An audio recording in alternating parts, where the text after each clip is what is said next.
Chapter 348. Then, Wu Ming told them about his exploration of the Yuanzhong mountain, where he met Saber, and a man in a green tall hat, who called himself Rafe Lenore Floros. He killed Saber's master, and put the Holy Grail into Saber's heart in an unknown way, and according to Rafe, he received the king's order to exterminate the human race. Then, when I wanted to attack Rafe, Saber used the Holy Grail to activate the noble phantasm, and I was blown away. Stheno and the other 7 servants were summoned after I was blown away. Wu Ming's words made Olga Marie, Gudotsi, Matthew, and Roman show an expression of disbelief. That man gave us the order to destroy all the creatures in this city, but I always feel that he wanted to get rid of this man. Stheno looked at Wu Ming, and it was obvious that this man was Wu Ming. In short, I always feel that this Rafe should be the Rafe that you said has been sacrificed. That's why I followed you, Olga Marie. Wu Ming finished and waited quietly. After all, Olga Marie and the others needed time to digest. It's unbelievable. Professor Rafe actually. Roman on the other side of the screen said with a somewhat dull voice. Professor Rafe gave me a pretty good impression. Gudotsi scratched the back of her head. Well, Professor Rafe is very popular in Chaldea. I didn't expect. Matthew's eyes dimmed. I don't allow you to insult Rafe. Suddenly, Olga Marie roared and interrupted them. Rafe is dead. Even if he is still alive, Rafe would not want to destroy the human race. Although Olga Marie was shocked, she didn't waver because of soundless one-sided words. Let's not talk about the fact that Rafe was at the center of the explosion in the control room. It's impossible for him to survive. Furthermore, even if Rafe is still alive, he has no reason to destroy human beings like you said, Olga Marie argued. So, I don't believe what you said. I don't think Rafe would do such a thing. In the end, Olga Marie stared at Wu Ming's eyes, quite like an angry little female cat. Wu Ming shook his head with a smile. He knew that this would be the result. When facing danger, her first reaction was to ask Rafe for help. It seemed that Olga Marie really relied on Rafe. People's hearts are unpredictable. Although Rafe is a kind and reliable person in your eyes, you are too dependent on him and ignored his negative side. What if he is pretending? Wu Ming began to preach to Marie. You! Olga Marie glared at Wu Ming. However, Wu Ming interrupted Olga Marie, who was about to say something.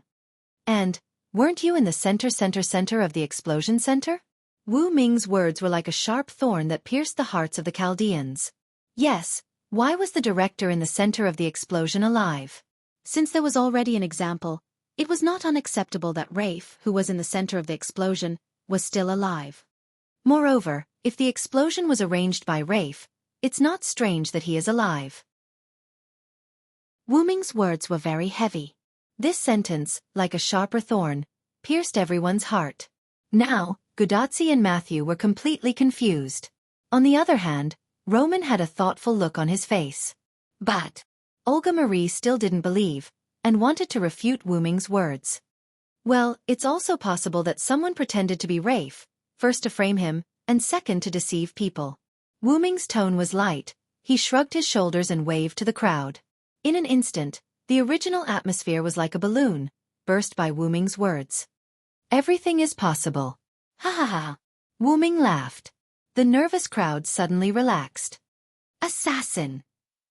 Then Olga Marie, who felt like she had been played, was furious again. Ha ha ha.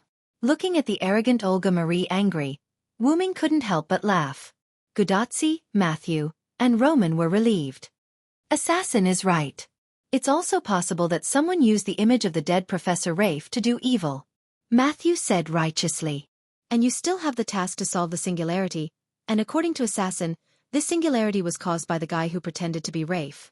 Roman continued Matthew's words. Then we are bound to confront the fake. Damn it. How dare he pretend to be Rafe? I must teach him a lesson.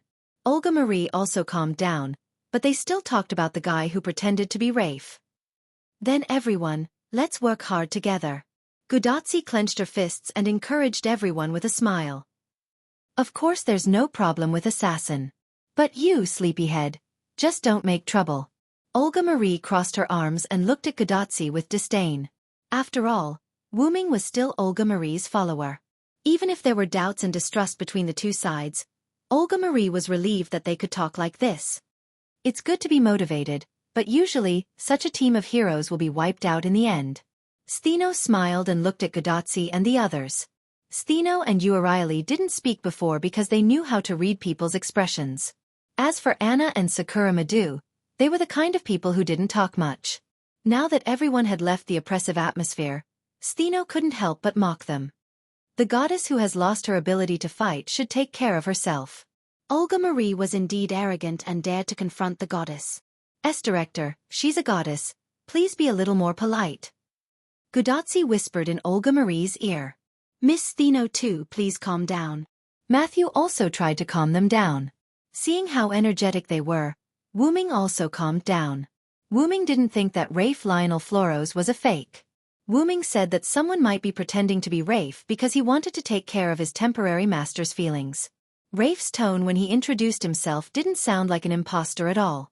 Wu-Ming used his omnipotent senses to confirm that this was the real Rafe and not an imposter. After all, sometimes mentality and momentum were the key to victory.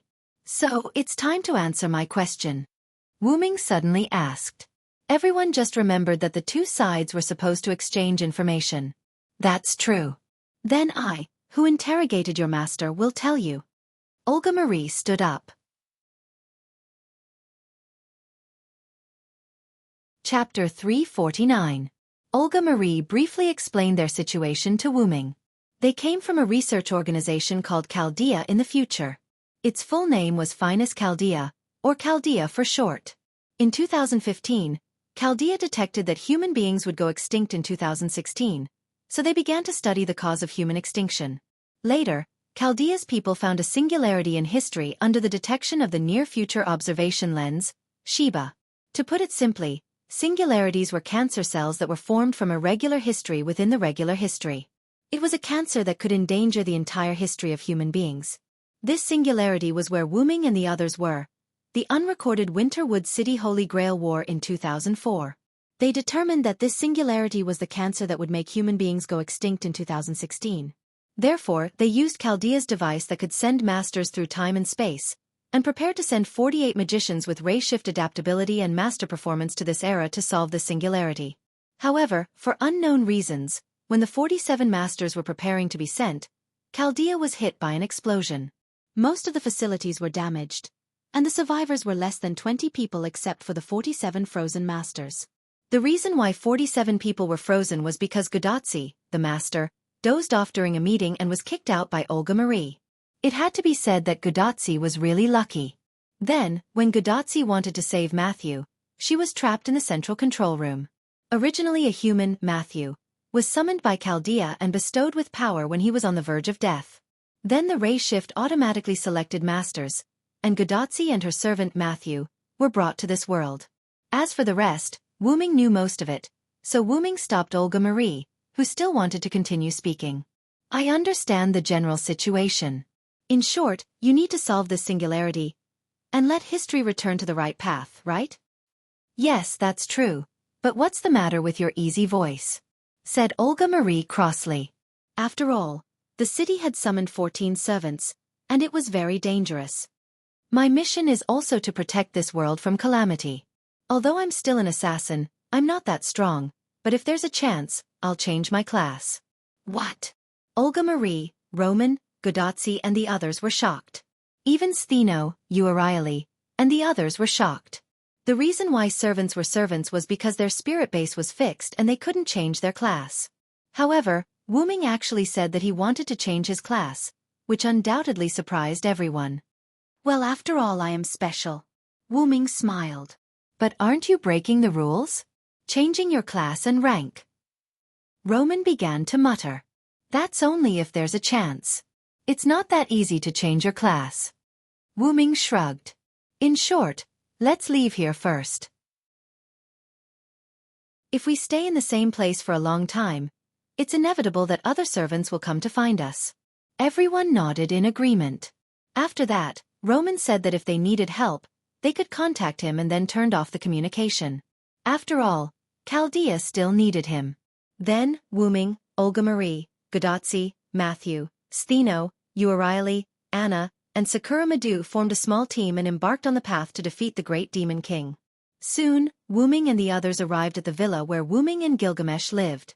The reason why they came here was because of Stheno's words. The other side has a servant that can kill a god. Are you sure you want to go directly to Yuanzhong Mountain? Although Olga Marie and the others had already chosen Yuanzhong Mountain as their target, because of Stheno's words, everyone had to follow Wuming. And also because of Wuming's words. I have a super first-class servant with me. In this way, Olga Marie and the others followed Wuming to the villa. In the small villa, Wuming skillfully prepared tea for everyone, and then casually sat down as if it was his own home. It seems that she's not at home. Wuming didn't find Gilgamesh in the house. Thinking about it, Gilgamesh wasn't a person who would stay idle. Perhaps she left after discovering the change. But he didn't rule out the possibility that she went to find him. With the idea of a short rest, Wuming didn't rush to leave with everyone. Gorgon's 3 sisters didn't feel uncomfortable. After all, the 3 of them were goddesses. Sakura Madu was too young to care, and Godotzi and the others were sitting on the sofa with a slightly strange expression. What's wrong? Wuming naturally saw their doubts, so he directly asked. Is this the house of Assassin's previous master? Matthew asked. Godotzi and Olga Marie also nodded. After all, Wuming's move was too skillful. It felt like he was the owner of this house. If it was their master's house, it would make sense. No, this house was bought in my name, and I originally didn't have a master. Wuming calmly took a sip of tea and then said, Hey. Godotzi, Matthew, and Olga Marie immediately yelled. I forgot to tell you this. I came here on my own initiative. If I have to say, my master should be the Great Holy Grail. Wuming calmly took another sip of tea and slowly said, Wait a minute, what's going on?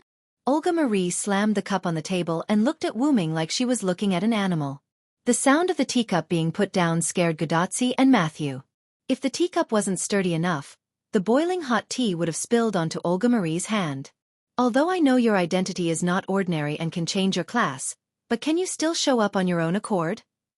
Wuming calmly took a sip of tea and put down the teacup. He then looked at Olga Marie without any emotion. That's right.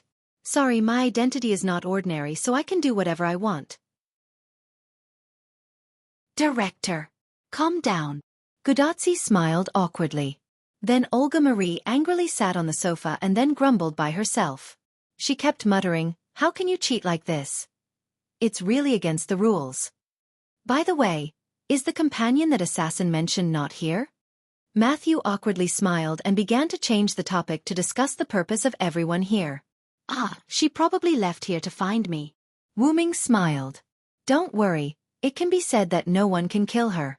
Of course, if her stubbornness flares up, the result might be different. Thinking that if Gilgamesh was angered, it meant that he had lost half the battle, especially with Lancer, who had the power to kill gods. If Gilgamesh fought him head-on, he would be at a disadvantage. Let's take a break here. After all, if we plan for the worst, we should still have 6 enemies. Wuming looked at everyone seriously. Chapter 350. Whoosh! Wuming pulled out a moving blackboard and began to explain the power of both sides. In order to distinguish the 7 servants in my group and the 7 servants summoned by the enemy, now use N and O as the distinguishing words. Wuming took out a pointer and knocked on the blackboard. New and old, it feels so perfunctory. Someone complained. Then use black and red. Hearing someone complaining, Wuming knocked on the blackboard again and changed his mind. Now, let's talk about the situation. Wuming coughed and began his speech. According to Stheno, the new 7 servants defeated the black berserker at the beginning, and I defeated the red berserker just now. The berserkers on both sides have already left. Although Hercules had 12 trials, in the face of 7 servants, and all of them were not weak naturally, he could not survive. And the black archer? Well, I am familiar with him, so he is an ally. Wuming was still thinking about whether to tell them that he was the master of the archer. After all, Wuming's hands had been wearing gloves. Godotzi and others did not find the command seal. After thinking about it, Wuming decided not to tell them. In fact, it was just Wuming's bad taste. And I know the black caster. In the current situation, he will definitely choose to help us. Not counting him, I, Black Archer, Red Assassin Stheno and Red Archer Urieli, and Black Lancer Anna and Matthew, we already have 6 servants. Wu Ming pointed out the advantages of his side. But the enemy's lineup is not weak. Wu Ming began to point out the weaknesses. First of all, the black saber is the famous King Arthur. I don't know the real name of the rider, but the other side has the existence of the undead core.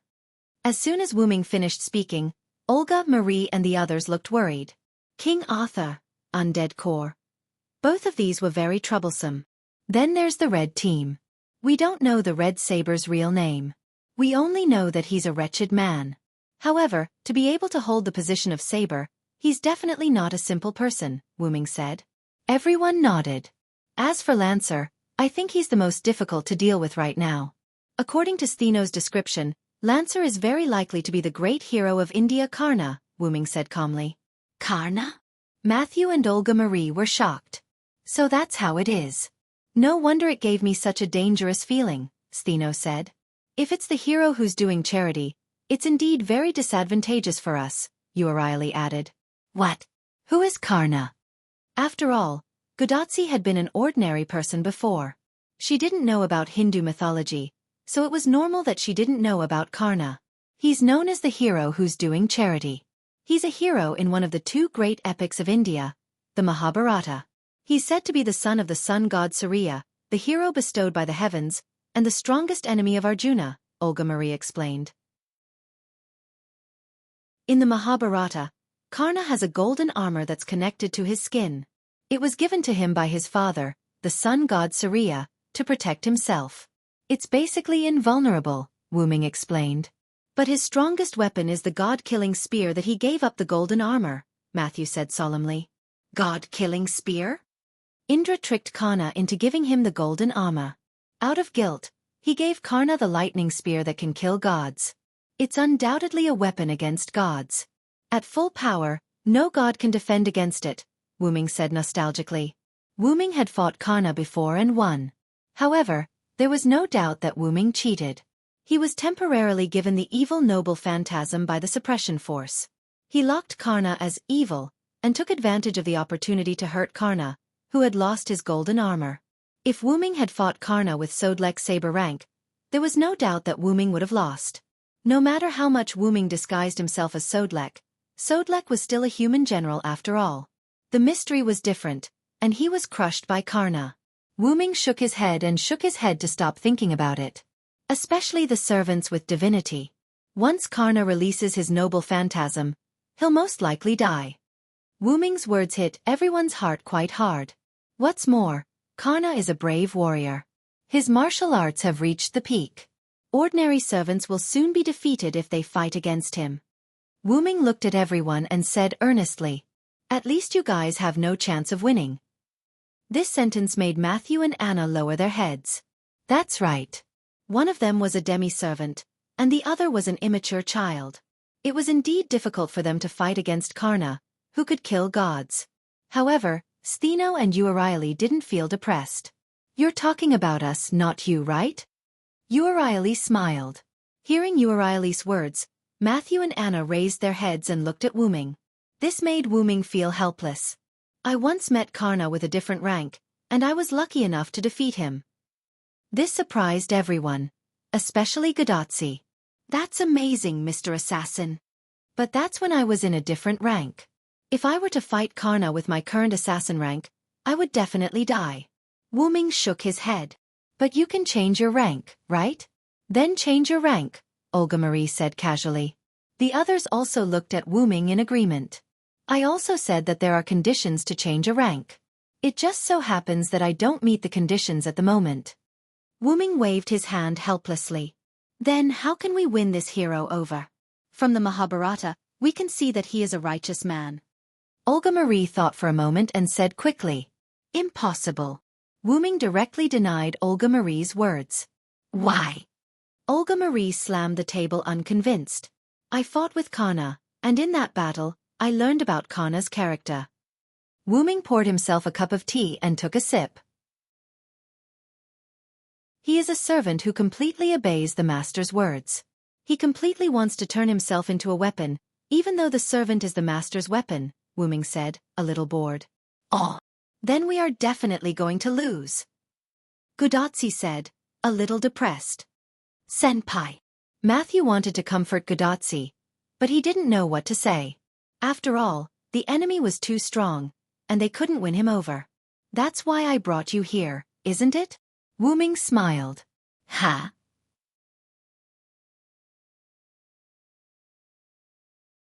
Chapter 351. Do you mean that your companion here, the servant, can help us deal with Karna? Olga Marie was indeed one of the 12 monarchs. Although she was still young, her mind worked quickly. Yes, if she's steady, she can be said to be invincible. Wuming smiled slightly. Then, assassin, can you tell us her real name? Gudatsi asked curiously. Wait a minute, senpai. It's rude to ask for her real name as soon as we meet, Matthew said nervously. After all, the real name was the secret of every servant. Many times, the weakness of a servant could be known through the real name.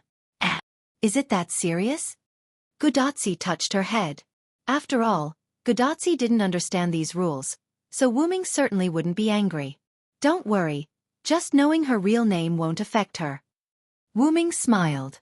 The ancient king, the hero king, Gilgamesh. That's her name.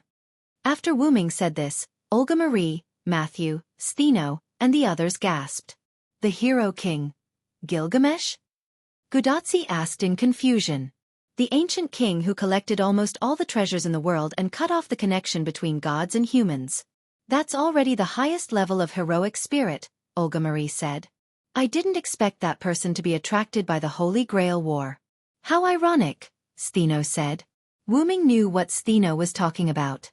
The ancient king, who had almost all the treasures in the world and supreme power, was reduced to a servant and participated in the dirty magician ceremony. The Holy Grail War was a dirty ceremony, a war that was triggered by the selfishness of magicians using the weapons called servants. War was dirty. Whether it was in the name of righteousness or something else, the essence of war would never change. This was also why Joan of Arc felt that her hands were dirty. Even if the French army was the righteous side in the war between England and France, and even if Joan of Arc had been holding the holy flag on the battlefield and did not kill anyone, she still participated in the war. Because of her filth, she did not refuse the trial, did not argue for herself, and did not feel that it was unfair. She calmly accepted the burning at the stake. Wuming shook his head and stopped thinking about Joan of Arc. In short, the hero king Gilgamesh is definitely on our side. The direction is good. After Wuming finished speaking, everyone's heart sank. Although they hadn't seen that king, they were sure that he was very reliable. For now, let's stay here for one night.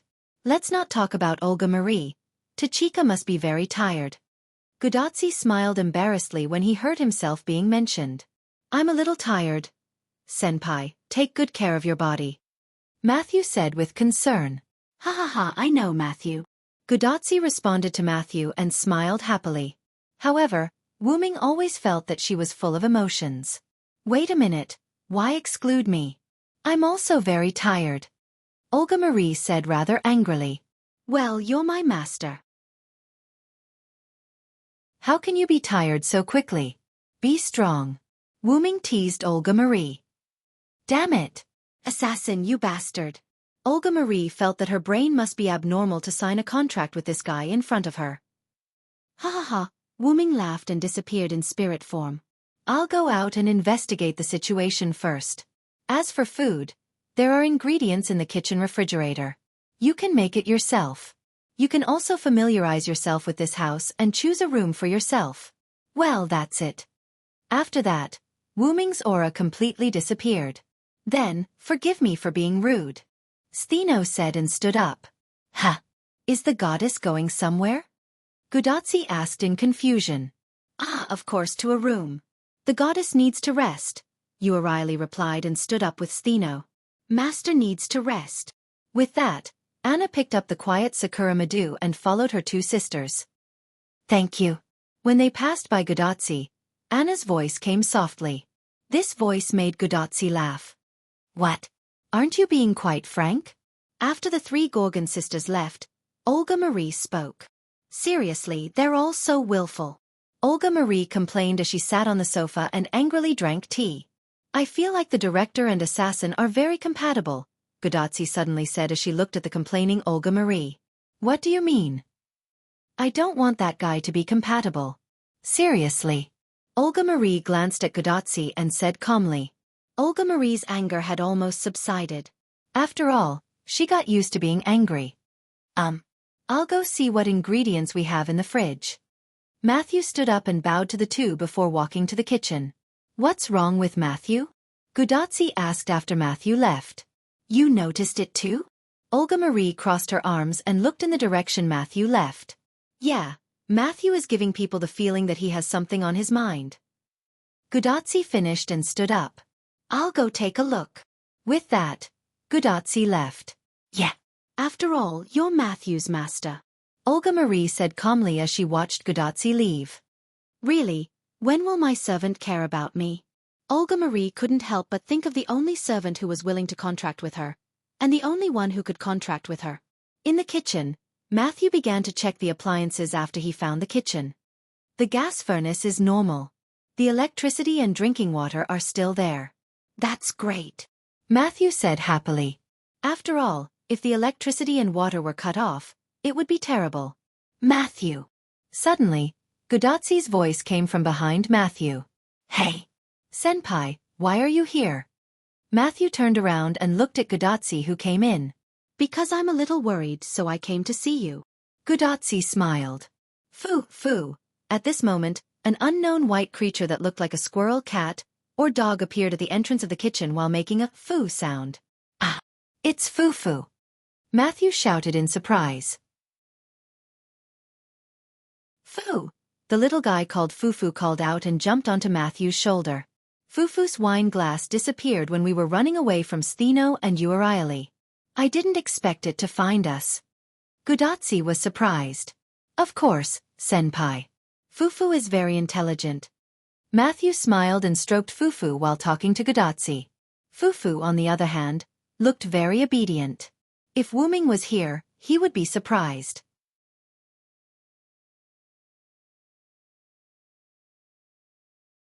Chapter 352. It's incredible, senpai. Fufu only appeared in front of the two of us. Matthew smiled. Maybe it's a coincidence. Gudotsi shrugged her shoulders. He didn't think about Foe's matter anymore, and Gudotsi told him the purpose of his visit. By the way, Matthew, what are you worried about? Gudotsi's words made Matthew fall into silence. Actually, senpai, I can't release my noble phantasm, and I don't know the real name of the servant that I possess. Matthew said softly. Is it important that you can't release your noble phantasm and don't know the real name? Matthew is Matthew, and that won't change. Gudotsi instantly held Matthew's hand. Gudotsi, who followed Wuming, Olga, Marie, and the others, already knew the importance of noble phantasm. However, Gudotsi didn't think that Matthew was embarrassed because he couldn't release his noble phantasm. However, Matthew still looked very uncomfortable. I know with Assassin Senpai, your safety won't be threatened. Matthew said little by little. That's not it. Gudotsi instantly interrupted. Matthew looked at Gudotsi with a stunned expression on his face. Assassin is very strong and reliable, but Assassin is the leader's servant, and the only servant that can protect me is you, Matthew Gillett. Gudotsi grabbed Matthew's shoulders with both hands, and looked straight into Matthew's clear eyes. Fufu, who was originally on Matthew's shoulder, had already jumped away. Senpai. Matthew looked at Gudotsi with a somewhat helpless expression, and then he was touched. Since we can't release the relic, we'll ask for Assassin's help when he comes back. I'm sure Assassin will have a solution, Gudotsi encouraged Matthew. But the servant's real name? Why don't we ask Assassin later? Maybe he will know. Ahaha. Gudotsi laughed awkwardly. Really, you need someone else to confirm your servant's true name. Suddenly, Olga Marie's voice sounded. Gudotsi and Matthew turned around and saw Olga Marie at the kitchen door. Really, it's not easy to find a kitchen. Olga Marie complained casually. After all, our house was considered a small villa, and the structure was quite unique. Matthew and Gudotsi were lucky to be able to find them so easily. Sigh. Director, why are you here? Gudotsi's expression changed from embarrassment to confusion. Of course, I don't trust you to buy too. After all, there are only 2 of you in Chaldea. Olga Marie said impatiently. That doesn't assassin count? Matthew raised his small hand and asked like a student. After all, assassin is a servant with a special identity. Not to mention that he can't follow me back to Chaldea, with assassin's identity. I don't think the small Chaldea can tolerate him. First he could summon by himself and now he could change his class. No matter how you think about it, Wu Ming was a guy with a super mysterious identity. How could Chaldea tolerate such a hero with a special mission? Moreover, the master can see the attribute value of his servant. In short, because you are too weak, you can't see Matthew's real name. Olga Marie said as she stretched out her hand to Godotzi and pulled Godotzi's cheek. It hurts. It hurts. Director, please be gentle. Godotzi complained incoherently. Humph. In short, as long as you become stronger, you can see Matthew's ability value and his real name. Work hard. Olga Marie snorted and loosened her hand that pulled Godotzi's cheek. Yes, yes, I know. Godotzi's eyes were filled with tears as he rubbed his cheeks. Matthew smiled awkwardly. Then, Godotzi seemed to remember something, so she asked Olga Marie. By the way, Director, do you know Assassin's real name? Godotzi asked curiously. I'm also very curious about Assassin's real name. Mashu also looked at Olga Marie with a curious look. You two are so annoying. Hurry up and cook for me. Then with Olga Marie's yelling, Matthew and Godotzi began to busy themselves in the kitchen. How can I see something like a real name? I don't have master qualifications.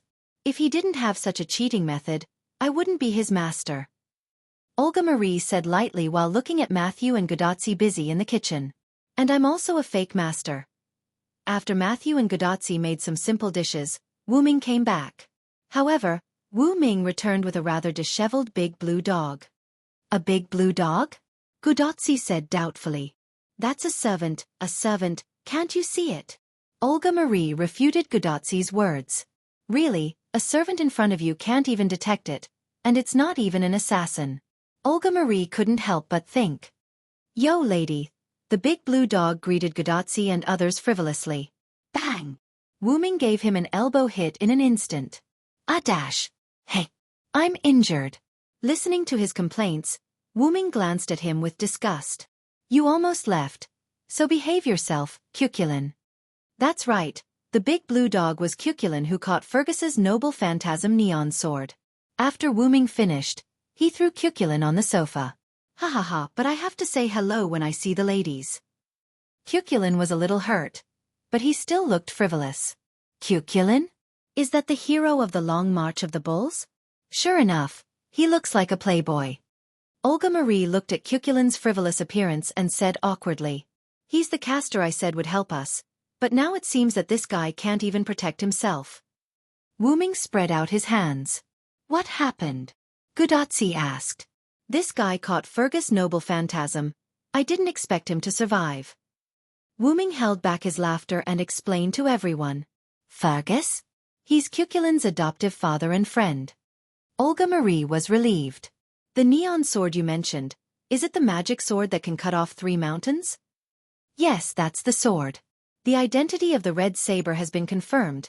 It's that old rogue. Wu Ming said with a slightly angry expression. It seems that Assassin and Fergus must have experienced something. Godotzi and others thought so. Ha ha ha, it's just that Fergus flirted with Maeve, you still hold a grudge. Cuculin suddenly laughed.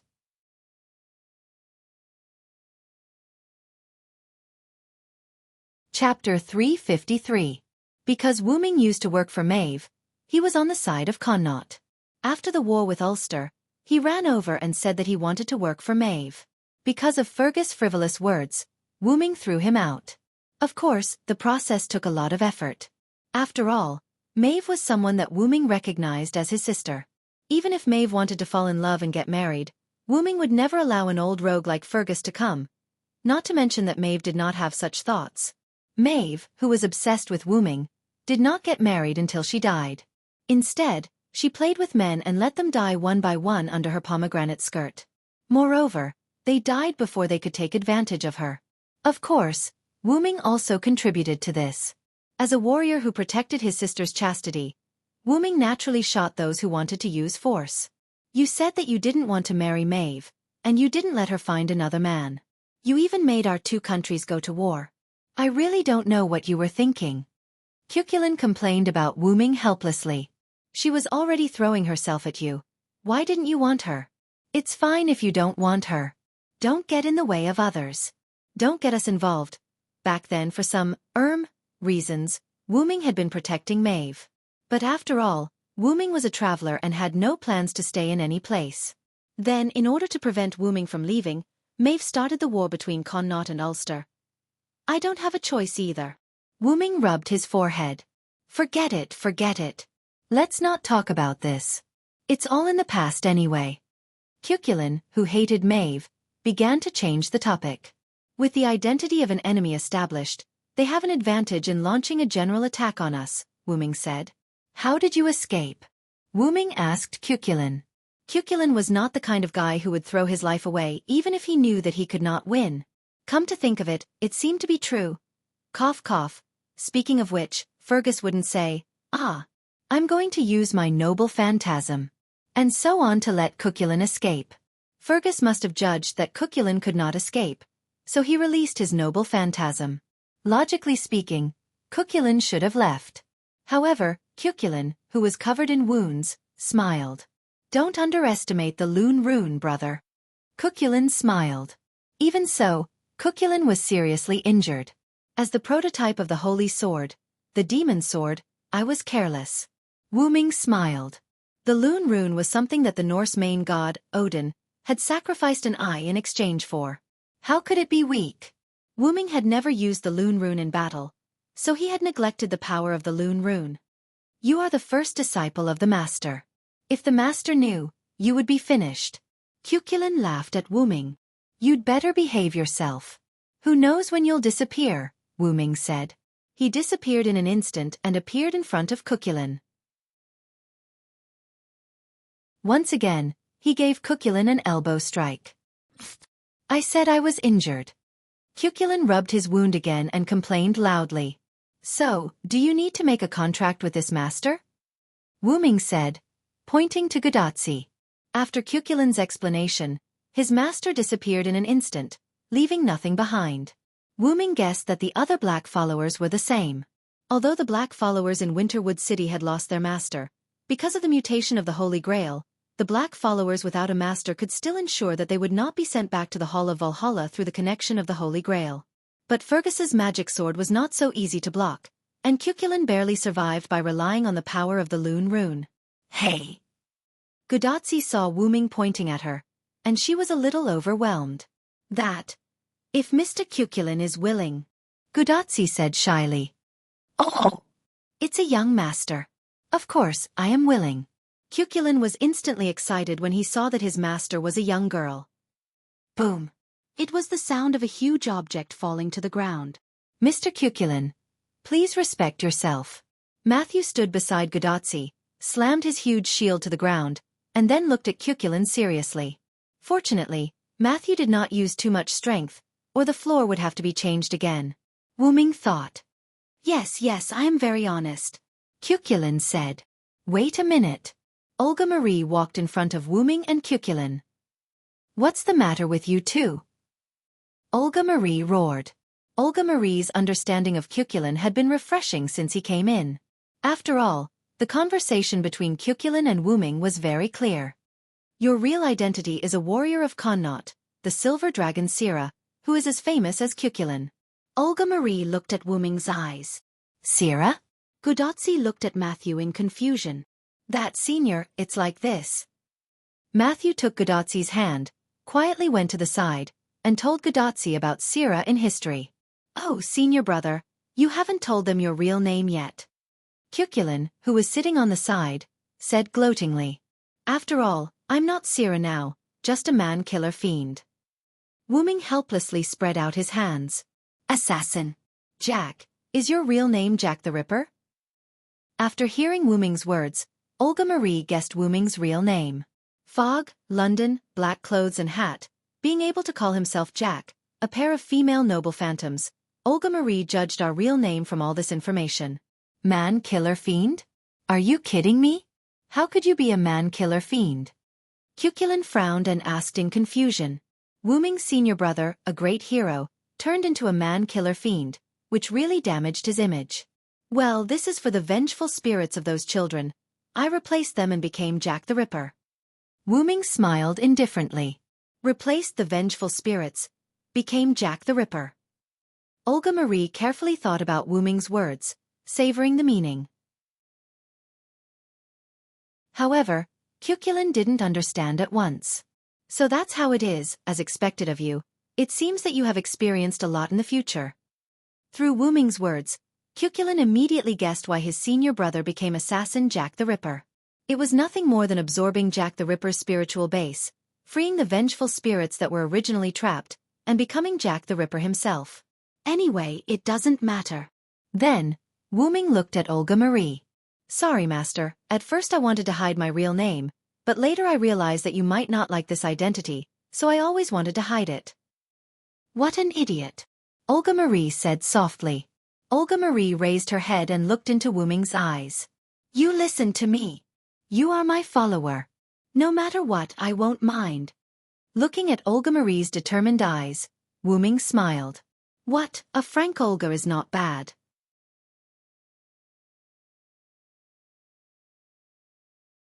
Chapter 354. Then, Wu Ming was scolded by the arrogant Olga Marie again. Wu Ming didn't care, after all, he was arrogant.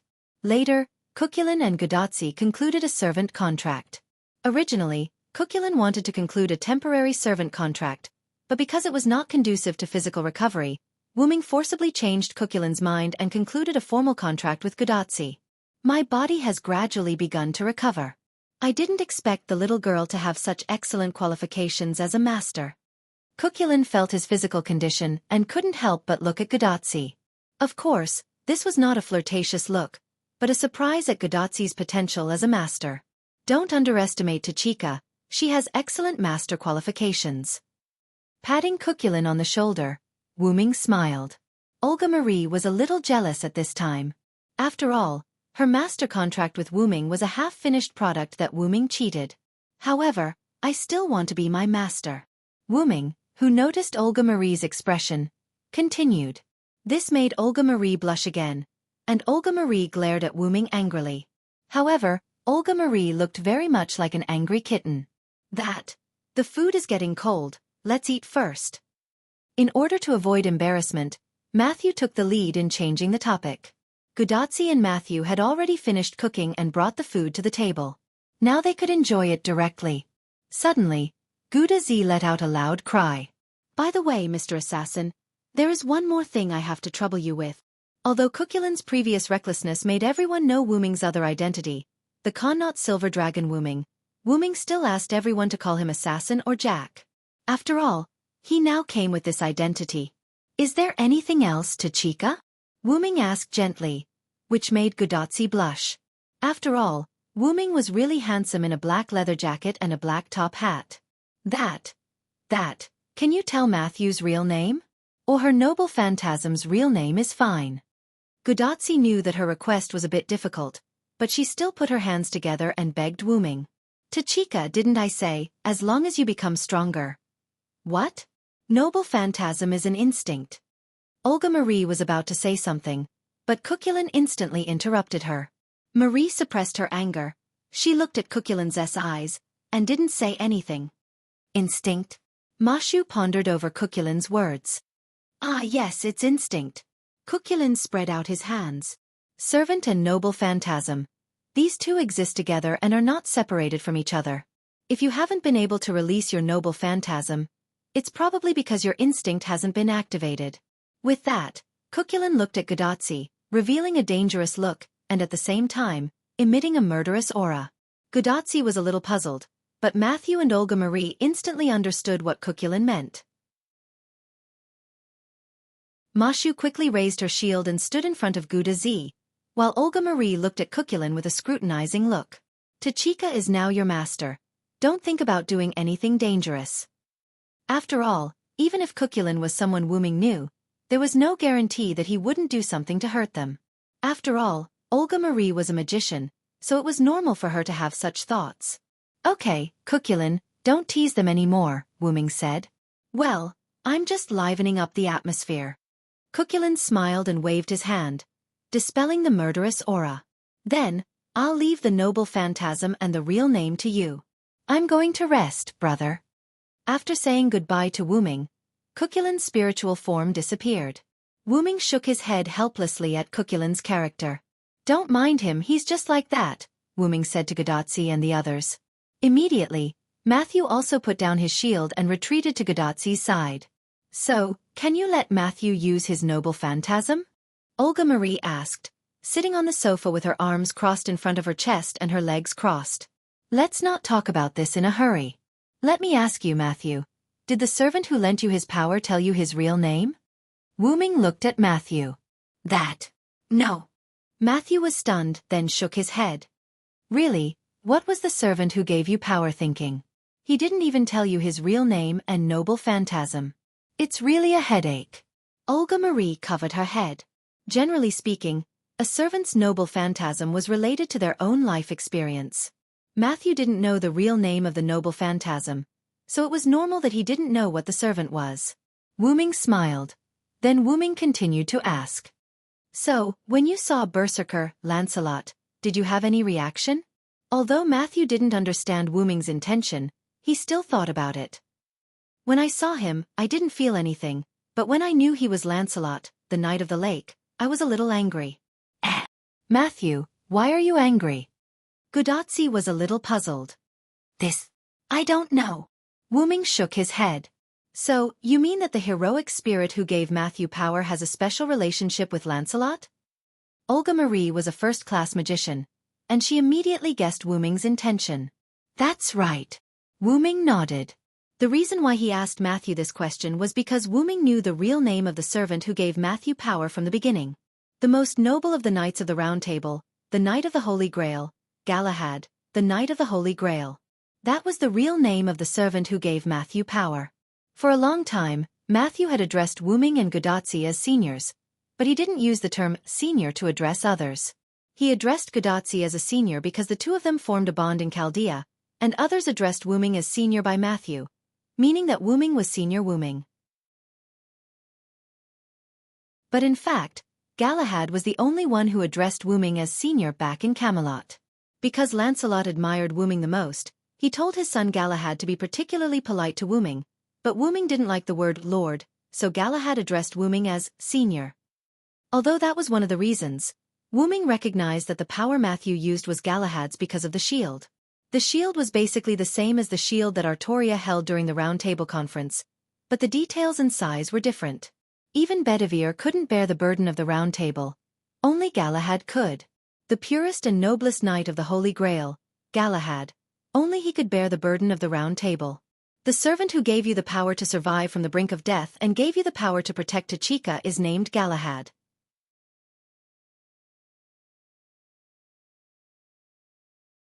Chapter 355. Galahad. Matthew put one hand on his chest and whispered the name softly. Thank you, Assassin Senpai. Matthew bowed to Wu Ming happily to express his gratitude. You don't have to thank me, Matthew. Even without me, you would have known Galahad's real name sooner or later. Wu Ming smiled and shook his head. Then, Wu Ming gave Matthew a doji. And don't be happy too early. Although I know Galahad's real name, I don't know the real name of his noble phantasm. Why? Gadotsi was puzzled. After all, noble phantasms are obtained after becoming a heroic spirit. Although there are many physical weapons and noble phantasms, most of them are obtained after becoming a heroic spirit. Wu Ming looked at Gadotsi and explained to her. For example, the noble phantasms of Cuculin, Fergus, and the others were with them when they were alive. Generally speaking, this kind of noble phantasm was the name of the weapon itself, so knowing the name of the weapon would mean knowing the real name of the noble phantasm. However, there were many noble phantasms that had never been seen before in history. The most classic example was the treasured artifact that betrayed the witch Demetrius, Rule-Breaker Talisman, Rule-Breaker. It was the embodiment of the traitor witch's life, just like her entire life. The Rule Breaker talisman was also full of betrayal. Although the noble phantasm itself was not as powerful as the knife, it had the ability to nullify all magic. It could completely nullify contracts based on magic, or life forms born with magic. Needless to say, this kind of noble phantasm was much more powerful than the Gaebolg, which was a weapon with a physical body. Galahad's noble phantasm appeared after becoming a heroic spirit, so I don't know. Wu Ming finished his explanation. Aren't you special? How can you not see through the noble phantasm of a servant? Olga Marie looked at Wu Ming with some dissatisfaction. Then I'm really sorry. I don't know about this kind of relic that only exists after it has been upgraded. Wu Ming shrugged indifferently. That's a pity. Gudotsi said regretfully. It's okay, senpai. At least I already know that the servant who gave me power and my benefactor is Galahad. Matthew comforted Gudotsi with a smile on his face. Well, you're right. I've already completed half of it. When I become stronger in the future, I'll be able to find out about Galahad's noble phantasm. Gudotsi said excitedly. At this moment, Olga Marie looked at Wu Ming. You can't get Matthew to use the relic? Wu Ming smiled at Olga Marie's question. I didn't say that I couldn't let Matthew use the relic. I just didn't know the real name of the relic. But, how can you use the relic without knowing its real name? Gudotsi was completely confused. She tilted her head and looked at Wu Ming with Matthew. Olga Marie, on the other hand, was frowning. Even she couldn't figure out how to use the relic without knowing its real name. Looking at the puzzled crowd, Wu Ming began to explain about the relic. After the death of various characters, according to their life experience, they were upgraded and also obtained a trump card called the relic. The relic is the trump card of every hero, and to release this trump card, you need to call out the real name of the relic. This is indeed the case. Wu Ming finished, sat on the sofa and poured himself a cup of tea. Speaking of which, Gilgamesh's tea was not ordinary. It had been so long, but the tea was still warm. Go on, Olga Marie said impatiently. Okay, don't worry. Wu Ming took a sip and put the teacup down.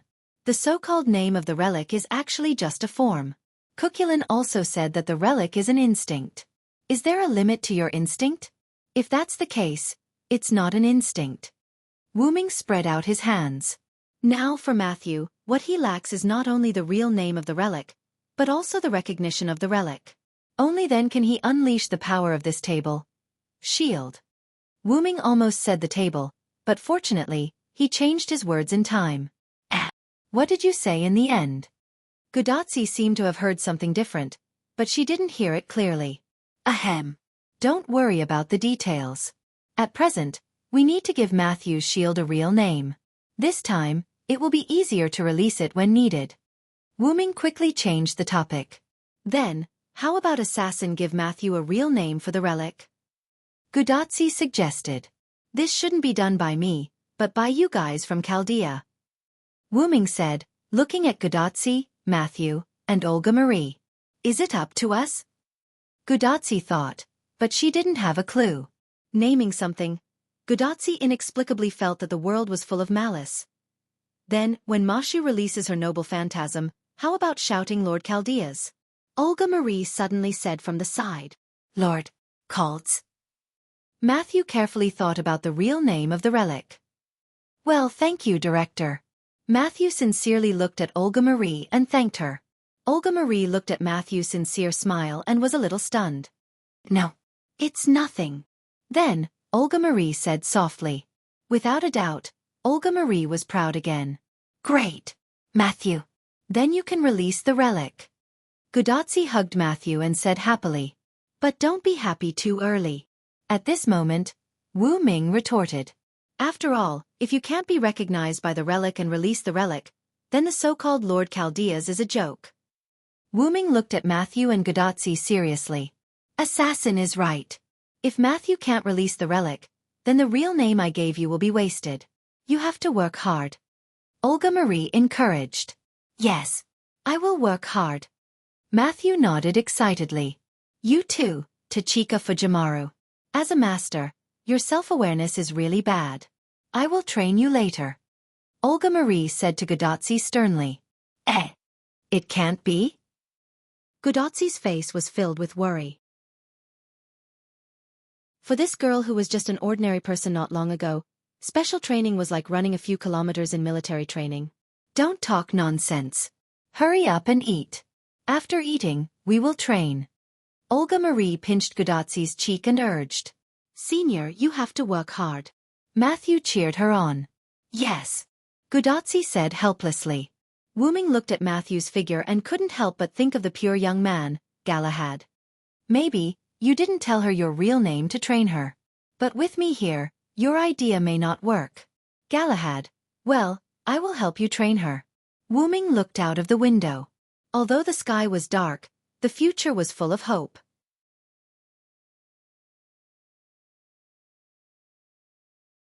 Chapter 356.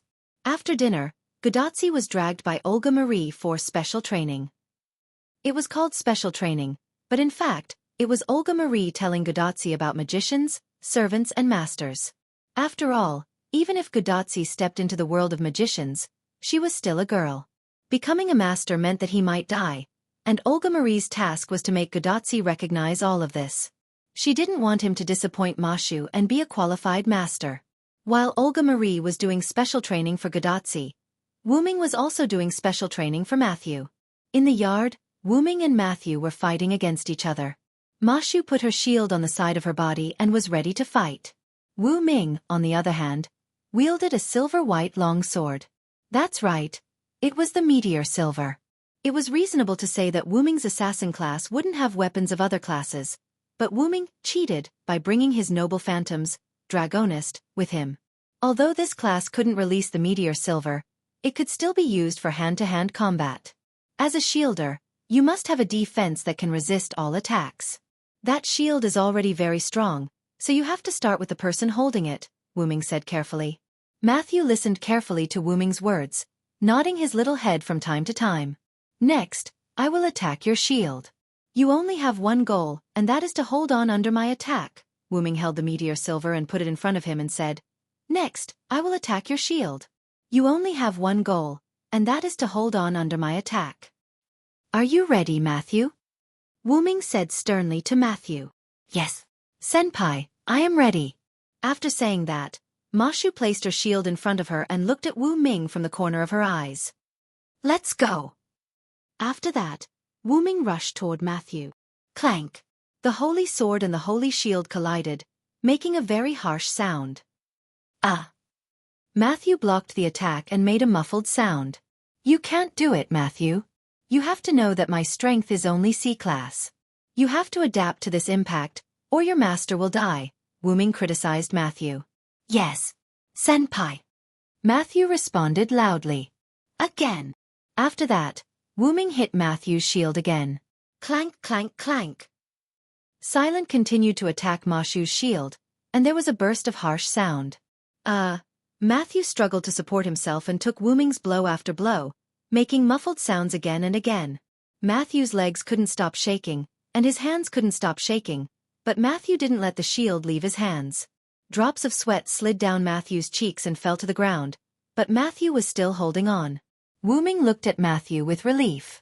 Gudotsi was really lucky to have such a follower and junior. Gradually, Wu Ming's sword swung faster and faster.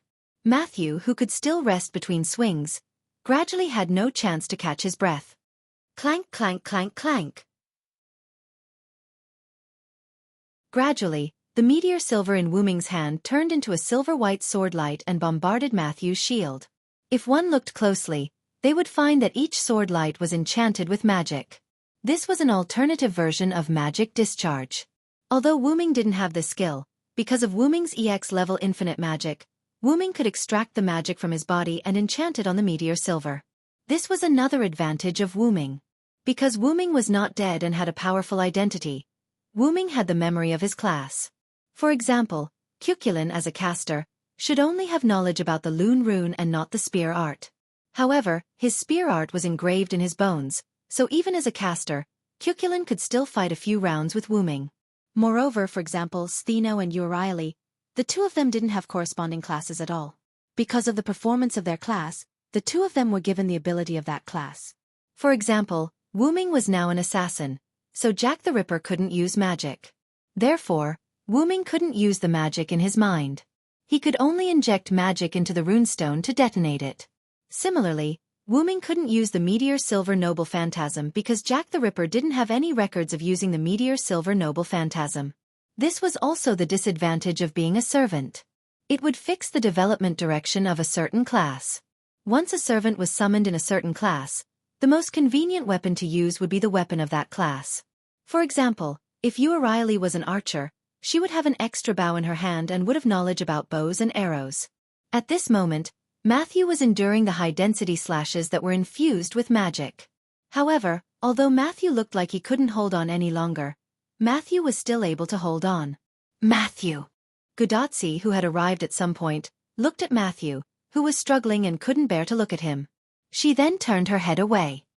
Don't turn your head away. Olga Marie stood beside Gudotsi and stared at Wu Ming and Matthew in the courtyard. She said to Gudotsi, "Did you forget what I told you? Watch them carefully." After Olga Marie finished speaking, Gudotsi seemed to have made up her mind.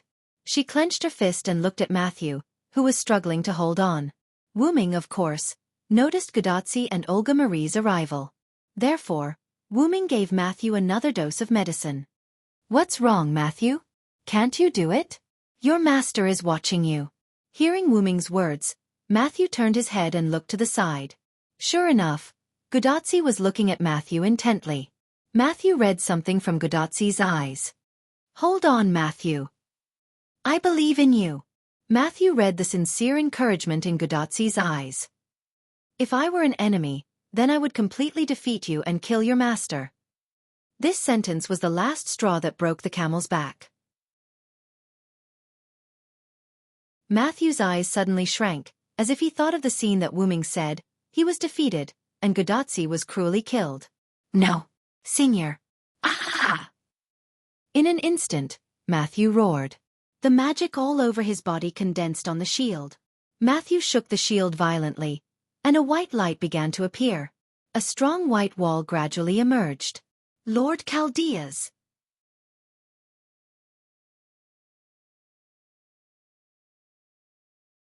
Chapter 357.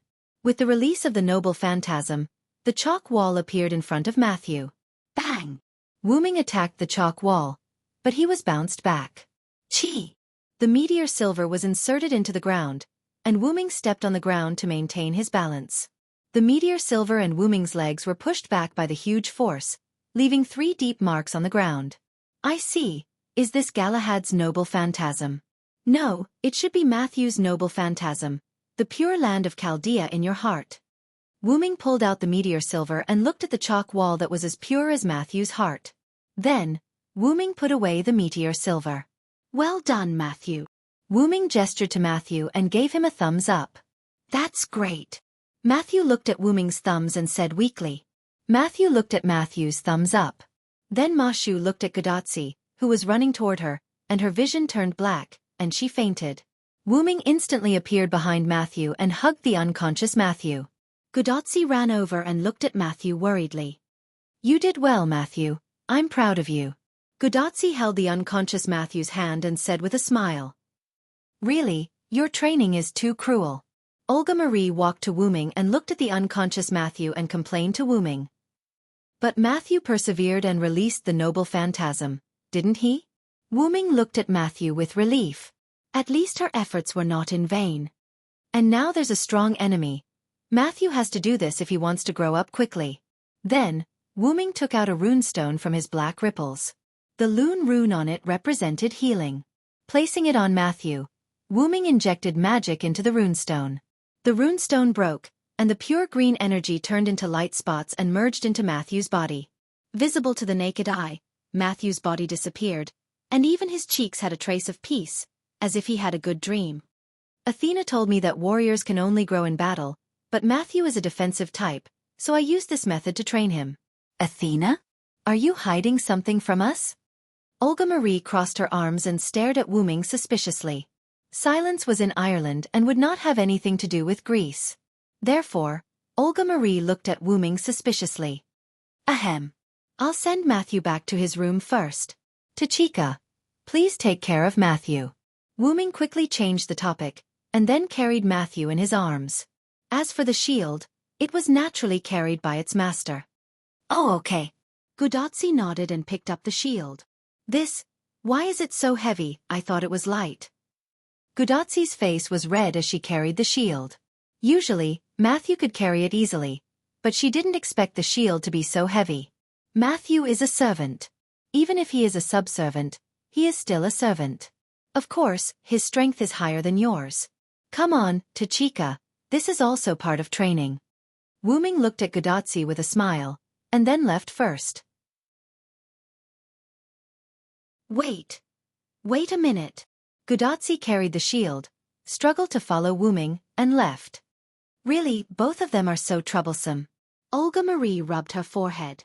How many things is he hiding from me? Then, Olga Marie began to think about Wuming's secrets.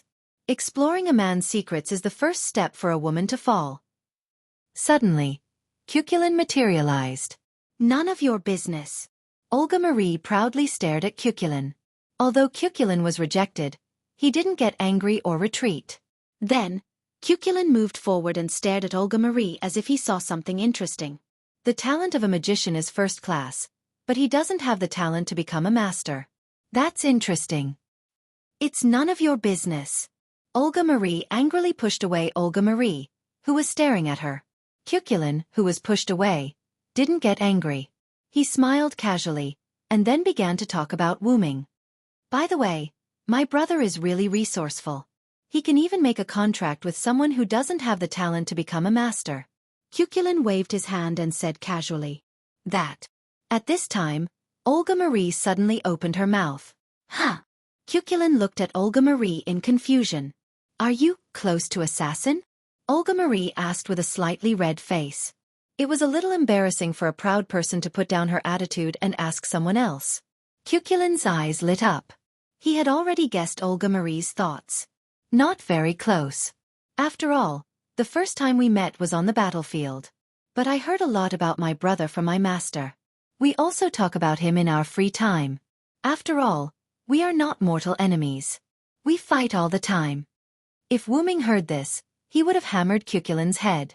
If Cuculin hadn't been serious, Wuming wouldn't have fought him to the death. Did you think that the spear of impaling death was so easy to receive? Besides, isn't there a saying that the one who knows you best is often your opponent? So, I know my brother quite well. Cuculin looked at Olga Marie and grinned. What, do you want to know my brother's privacy?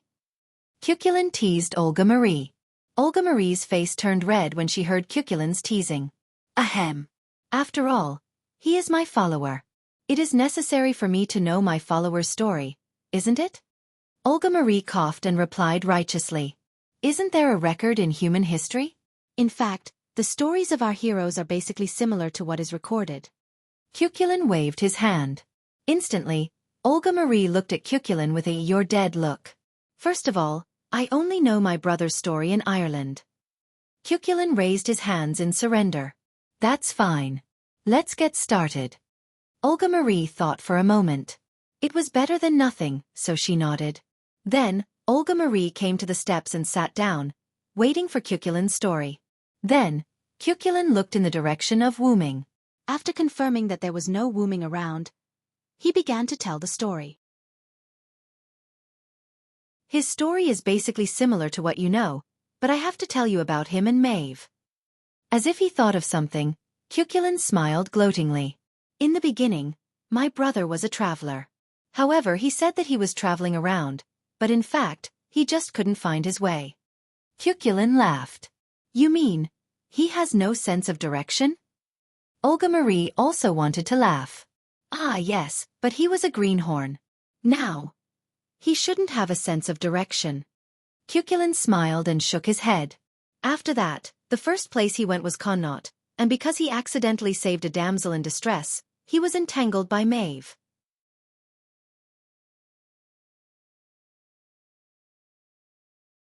Chapter 358.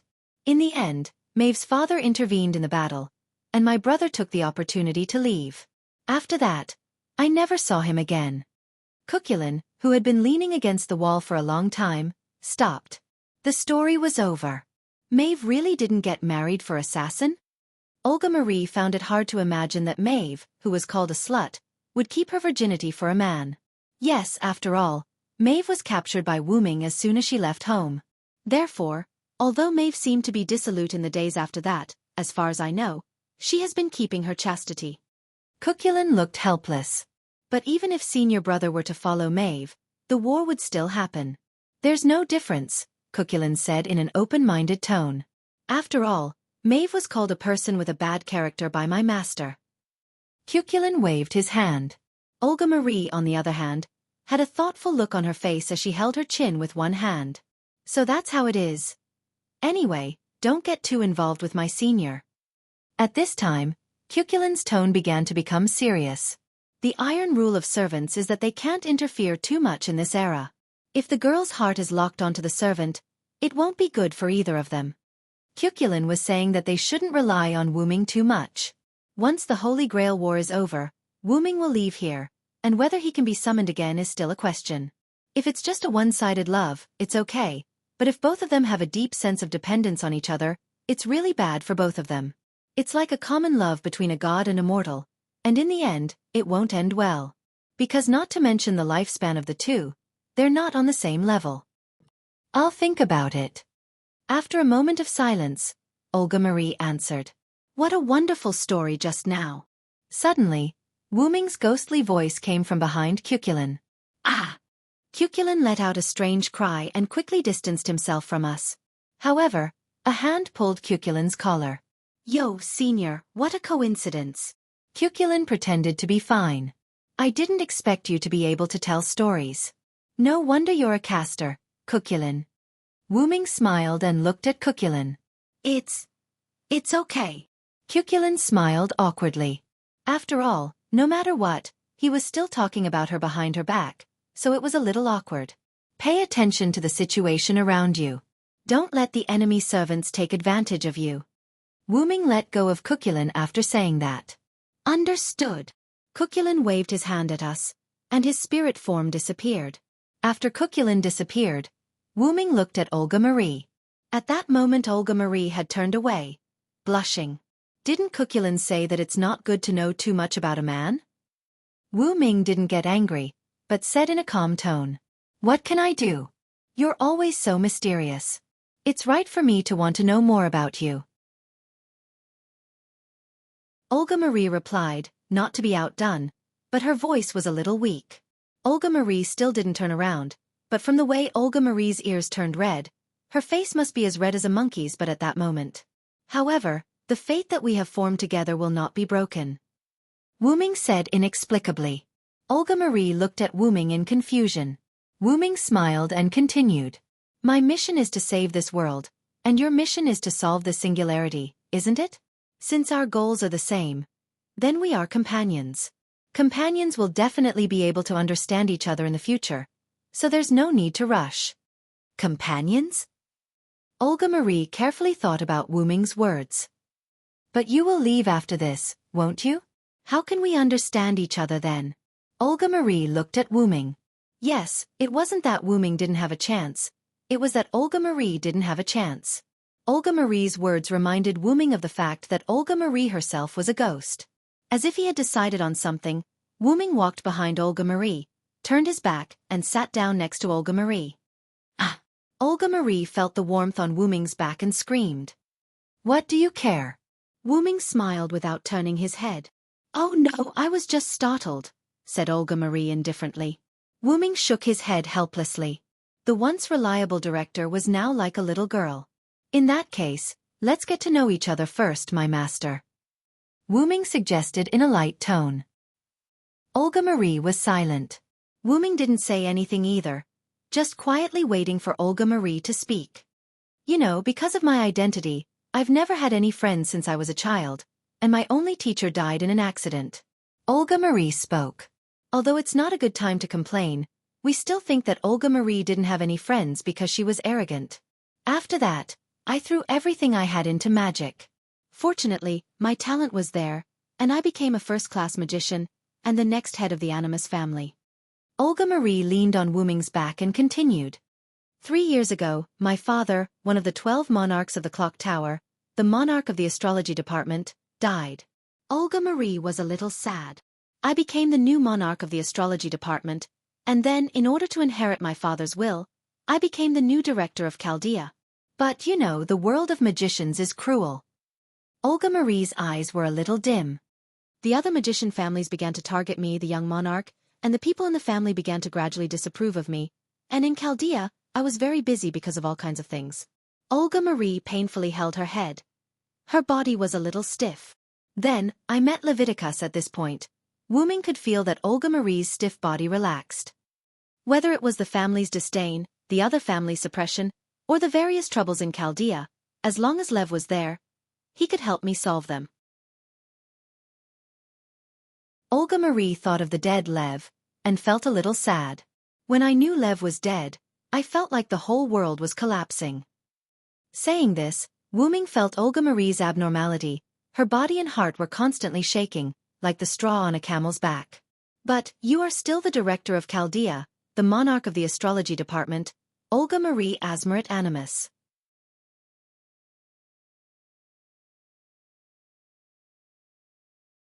Chapter 359.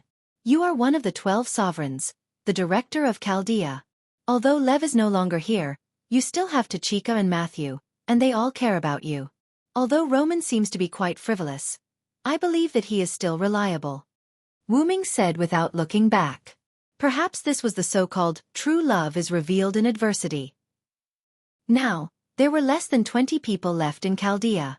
These people could continue to operate Chaldea and support Gadotsi, Matthew, and Olga Marie's singularity exploration, not only because of their good character, strong will, but also because they cared about the 3 people. If they choose to give up when most of Chaldea's facilities are damaged and almost all the staff members are dead, then can you still solve the singularity smoothly? Wu Ming proposed. Let's not talk about other things first. Take the space travel technology, the collar transfer for example. Without the help of Roman and the others, you can't return to Chaldea. Olga Marie was a little confused. She had never thought about these problems. Roman and the others' backup support, in Olga Marie's view, was reasonable. She didn't consider whether the remaining 20 people in Chaldea would go on strike. They care about you and believe that you will be able to solve the singularity. How about you? How should you shoulder the responsibility of a director? Do you have hope in your heart, or do you have despair in your heart? Wu Ming's series of questions made Olga Marie a little sluggish, and she couldn't respond for a while. Besides, don't you still have me? I am your servant. Don't forget that I am a cheating servant, so what's wrong with finding a cheating master? Wu Ming said frivolously. So, it's just Leviticus. You still have all of us. If we all disappear, I can understand that you're devastated. But if you're devastated because of Lev's disappearance, then you're really sorry for all of us who care about you. Listening to Wu Ming's words and feeling the warmth of Wu Ming's back, Olga Marie calmed down. At this moment, Olga Marie seemed to be out of the shadow caused by Lev's death. That's right, I'm really embarrassed like this. Olga Marie smiled, and it was a smile without the slightest arrogance. That's why it's better to be frank like this. Wu Ming suddenly turned his head and looked at Olga Marie's smiling face and said. Seeing that Wu Ming was going to tease her again, Olga Marie was angry again. You! How dare you say Lev, you're a mere servant. Now, Olga and Marie were no longer in a state of confusion over Rafe's affairs. Mama, don't pay attention to the details. Wu Ming smiled and stood up. Since there's nothing else, I'll leave first. I still have to find Gilgamesh. After all, she's not a good child who would go home on her own. Wu Ming said as he prepared to leave. Wait a minute. I have already told you about me, what about you? Olga Marie seriously stared at Wu Ming, as if to say, don't even think about running away. What do you mean by telling you about yourself, in the end? I'm the one who comforted you, you arrogant master. Wu Ming teased Olga Marie, making Olga Marie furious again. Assassin! Anyway, we still have a long way to go, I'll leave it to you to slowly discover my things. That's it. See you later. Wu Ming smiled at Olga Marie. After saying that, Wu Ming's spirit body disappeared. Still have a long way to go. That's right. Olga Marie smiled and happily returned to the house. However, she didn't know that she was already dead. However, Wu Ming won't let this fact come true. The cheating servant has already thought of a way to let her cheating master live. The next morning, everyone in the villa was basically in a state of deep sleep. Even several servants were resting, maintaining their spirit bodies. Ha! Cuculin yawned, which was the product of boredom.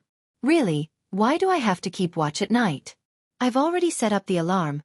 The servants also need to rest. Cuculin protested. Because Cuculin spoke nonsense to Olga Marie, Wu Ming specially punished Cuculin to keep watch at night in a state of non-spirit body. However, Cuculin completely protested. Because of this, Wu Ming specially played a game of rock-paper-scissors with Cuculin. The result was naturally Wu Ming's victory. Later, after Cuculin began to keep watch at night, Wu Ming left the villa. Looking at the time, senior brother should be back soon. Cuculin said to himself, bored. When Wu Ming went out, he said that regardless of whether he achieved his goal or not, Wu Ming would come back in the morning. At this time, a rune stone next to Cuculin suddenly burned. This phenomenon was the alarm device set by Cuculin in the distance of the villa was triggered. Wu Ming's return naturally wouldn't trigger the alarm trap, and it was basically impossible for there to be any living people in the city, so the person who triggered the trap could only be one person. A servant. Cuculin frowned. Accompanied by the golden particles, Stheno and Euryale appeared in front of Cuculin. Is it an enemy? Stheno asked. Although Stheno and the other servants were resting in spirit body, they could still detect if something happened. Ah yes, and it's an old acquaintance. Through the runestone set up by Cuculin over there, Cuculin saw the enemy's face. Where's Lancer? Is she still asleep? Cuculin livened up the atmosphere and teased. Sister is accompanying her master. After all, her master is still a cute child. Euryale smiled and licked her lips. It felt like she was going to eat Sakura Madu. Let's not talk about that for now. He's heading this way. His target is indeed here. Cuculin looked at the burning marks on the runestone and judged the enemy's movements. So, are you ready? I can't provide combat power. Stheno said. Ah, of course. You just need to be responsible for waking up the masters now. Cuculin said confidently. Stheno and Euryale looked at each other, then nodded and disappeared in spirit body again. Then, let me see if you can defend against my attack, Fergus.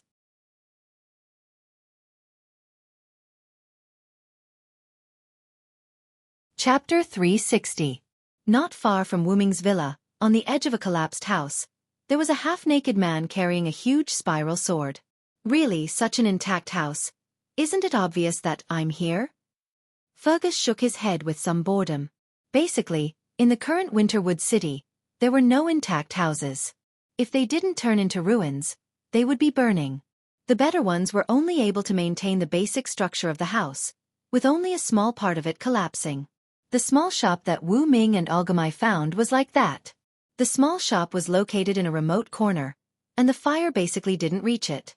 But these houses in Winterwood City had one thing in common, that was, they were all dilapidated. And Wu Ming's small villa, because of Gilgamesh's protection, the villa was beautiful and intact. The house looked like a high-rise bungalow, incomparably obvious. Maybe it's the residence of a servant. Let's go and take a look. Fergus said as he walked toward the villa. After taking a few steps, Fergus clearly felt traces of magic around him. Boom! Fergus raised his sword and blasted it toward a house that had been turned into ruins somewhere around him. The ruins were blown away in an instant, and it was completely destroyed. At the same time, the traces of magic also disappeared. Detection? Could it be Cuculin? Fergus thought. Although it was impossible for Cuculin to survive his noble phantasm, there were exceptions to everything. As Cuculin's adoptive father and friend, Fergus naturally wouldn't underestimate Cuculin. Cuculin did have the ability to survive this magic sword. This is my negligence. If it's Cuculin, he can indeed survive. Fergus showed a man's smile. Since that's the case, then let's fight again. Fergus sped up as he spoke. However, Fergus didn't notice that the rune of Rune had already started to burn on the path he had to pass through. Cuculin, who was far away in the villa's courtyard, closed his eyes and felt the arrival of Fergus, then smiled. I'm a caster, Fergus. After that, Cuchulainn moved his finger. Boom!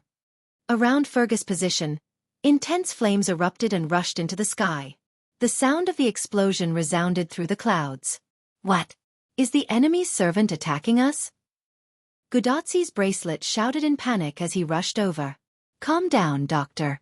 The enemy is not coming, Matthew said calmly. Is that so? It's never wrong to be a little more careful. Roman laughed awkwardly as he tried to salvage the situation. However, this only made things even more awkward. BZZT BZZT BZZT. Then, Roman's image appeared beside Gudatsi. Is this Cuchulainn, the son of Light of Ireland? Roman asked as he looked at Cuchulainn, whose eyes were closed. Regarding the current situation, as well as various information, Mashu had already reported to Chaldea, so Roman also knew about Cuchulainn. What's with the sound of a soft-footed shrimp? Cuchulainn opened his eyes and looked at Roman. Soft-footed prawn. Roman turned around in disappointment, looking like he couldn't take it anymore. Pull yourself together, Roman. Romeo! Olga Marie scolded Roman. Ahaha! Doctor, you have to be strong. Gudatsi comforted Roman somewhat weakly. Then, Gudatsi looked at the explosion in the distance that had almost stopped. Is that your noble phantasm, Cuchulainn? It's really spectacular. Matthew thought for a moment and denied Gudatsi's words. It shouldn't be, Senpai. For a noble phantasm, its power is a bit too weak. Although Matthew's noble phantasm was also very weak, in Matthew's opinion, the noble phantasm of the Son of Light of Ireland should not be like his own. Matthew is right. This is just a magic explosion caused by me using the magic workshop to connect to the ley lines. It's not a noble phantasm. Cuchulainn nodded and confirmed Matthew's conclusion. When Cuchulainn came to the villa, Wuming asked Cuchulainn to build a magic workshop around the area. Once a magician built a magic workshop, he was no longer a candidate for the weakest servant, but a candidate for the strongest servant. So, that means... At this time, Roman had recovered. He turned around and looked at everyone seriously. The enemy hasn't left yet, Olga Marie said calmly, crossing her arms over her chest. That's right, the enemy servant did not leave. With that, Cuchulainn closed his eyes again and slammed his staff on the ground. The enemy is the warrior of the Red Branch Knights, Fergus MacRoy. Be prepared for the enemy's attack. Fergus MacRoy, the magic sword user? It's really a headache. Olga Marie frowned. Now that Assassin has not come back, and the two goddesses can't fight. At present, we only have Caster Cuchulainn, Lancer Anna, and Shielder Matthew. The enemy is Fergus, the magic sword user, which is very unfavorable for us. Listening to Olga Marie's analysis, Matthew, Gudatsi, and Roman on the screen all looked at Olga Marie strangely. It feels like, leader, the enemy is different from before. Gudatsi said slowly.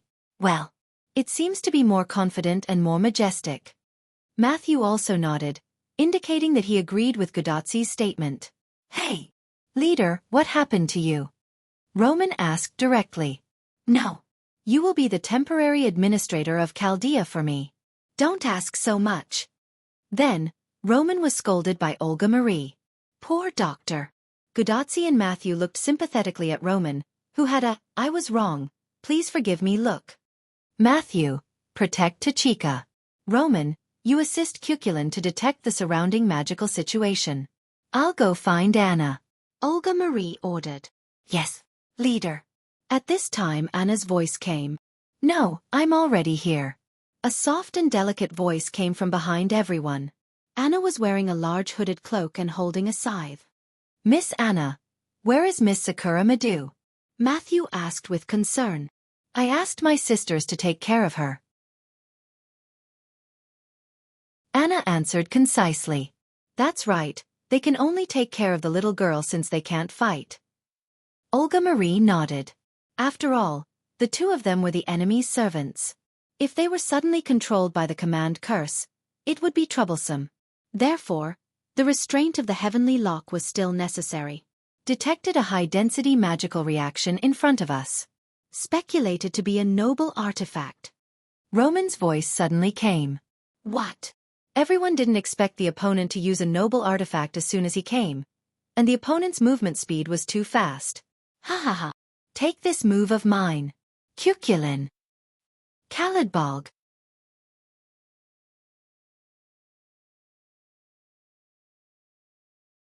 Chapter 361.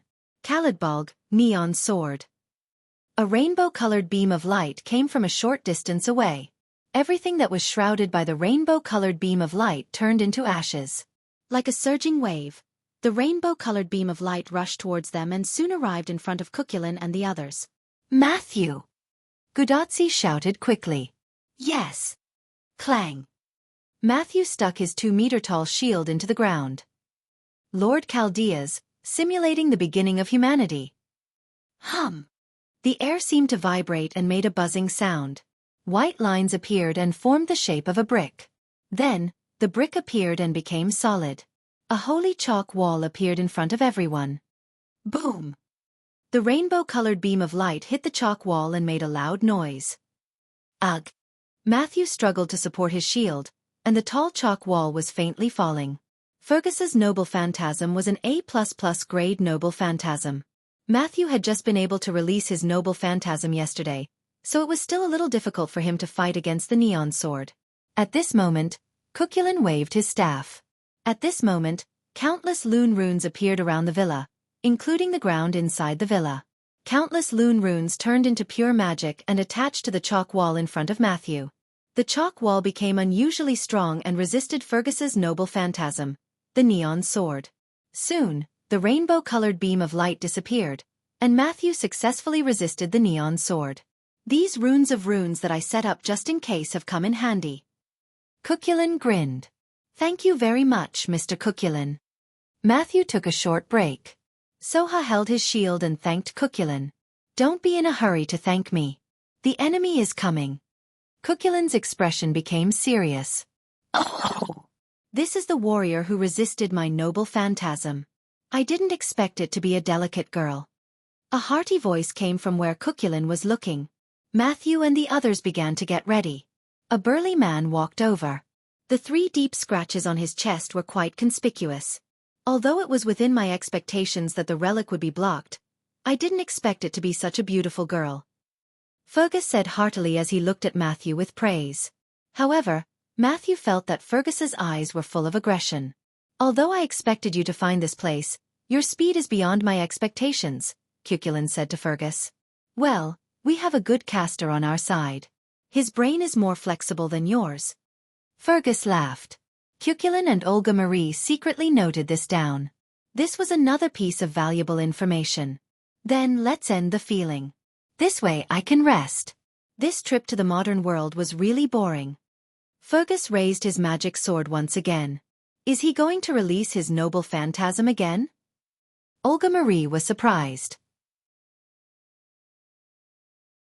The magic consumption of the A++ level noble phantasm was quite large, but Fergus was able to release 2 noble phantasms in less than a minute. It was amazing. After all, I have a master who is like a cheat. Fergus's spiral sword began to condense a colorful light. Then I'll do it again. Matthew dragged his tired body and was ready to release his noble phantasm again. However, Cuculin smiled. Then you have to hurry up, Fergus. That's why he's back. As soon as Cuculin's voice fell, countless swords, spears, swords, and halberds suddenly bombarded Fergus. These were all noble phantasms. Boom, boom, boom. Countless noble phantasms caused violent explosions. The wind blew so hard that Olga Marie and Gudotsi couldn't open their eyes. Master! Matthew quickly stood in front of Gudotsi, blocking the hurricane for her. Behind Olga Mary, a figure appeared and supported her. So you're back. Olga Marie felt relieved when she felt the broad shoulders behind her. At present, if one were to talk about the backbone of this small team, it would be none other than Wu Ming. And I've brought a surprise, Master, Wu Ming said with a smile. Countless noble phantasms stopped shooting, and the explosions also stopped. Wu Ming waved his hand, and a wind attribute Lune Rune stone appeared, blowing away all the smoke and dust caused by the explosions, revealing Fergus, who was in the center of the explosion. Even if it was Fergus, under the Noble Phantasm's attack, his Neon Sword's Noble Phantasm would have been interrupted. Fergus was also injured by the Noble Phantasm and the explosion. Fergus knelt on the ground with one knee, supporting himself with his magic sword. "Oh, I see. You guys found her." Fergus seemed to know who made the Noble Phantasm attack just now, and said with a clear conscience, "Humph. Mongrel, bastard. Last time you escaped. This time, this king won't be careless." Gilgamesh's figure appeared on the broken street lamp. Gilgamesh, who had left the villa alone, was finally found by Wuming. Gilgamesh was wearing a rather revealing golden armor. He crossed his arms in front of his chest and looked at the embarrassed Fergus with anger in his eyes. "Yo, did you rope Archer in?" Cuchulainn came to us and said with surprise. As the existence who set up the magic workshop, Cuchulainn said that when Fergus released the first neon sword, he noticed that Gilgamesh, Wuming, was approaching. Thus, Cuchulainn didn't rush to deal with Fergus. Instead, he chatted with him to pass the time. However, Wuming shook his head. "Archer is one of my people. There's no need to talk about roping him in." When he said this, not only Cuchulainn, but also Olga Marie were surprised. Listening to Wuming's words, it didn't seem like a simple alliance. Olga Marie thought carefully. "Well, it's fine as long as he's one of us." Cuchulainn waved his hand and didn't ask anything. After all, it was useless to know that Gilgamesh was one of them. Olga Marie looked at Gilgamesh and Wuming with a guessing gaze. "Let Fergus leave, Gil." Then, Wuming said to Gilgamesh. "Annoying, of course I know." Gilgamesh refuted Wuming, and then stretched out his hand. A few golden ripples appeared around Fergus, and a few silver chains instantly tied up Fergus, who was injured and didn't manage to dodge. "It seems that I'll have to stop here." Although Gilgamesh's Enkidu only had a special attack on enemies with divinity, for a servant like Fergus with high strength, he could still break free. However, Gilgamesh used Enkidu's Enkidu to deal with Fergus, and only needed a moment to bind him. Pucci!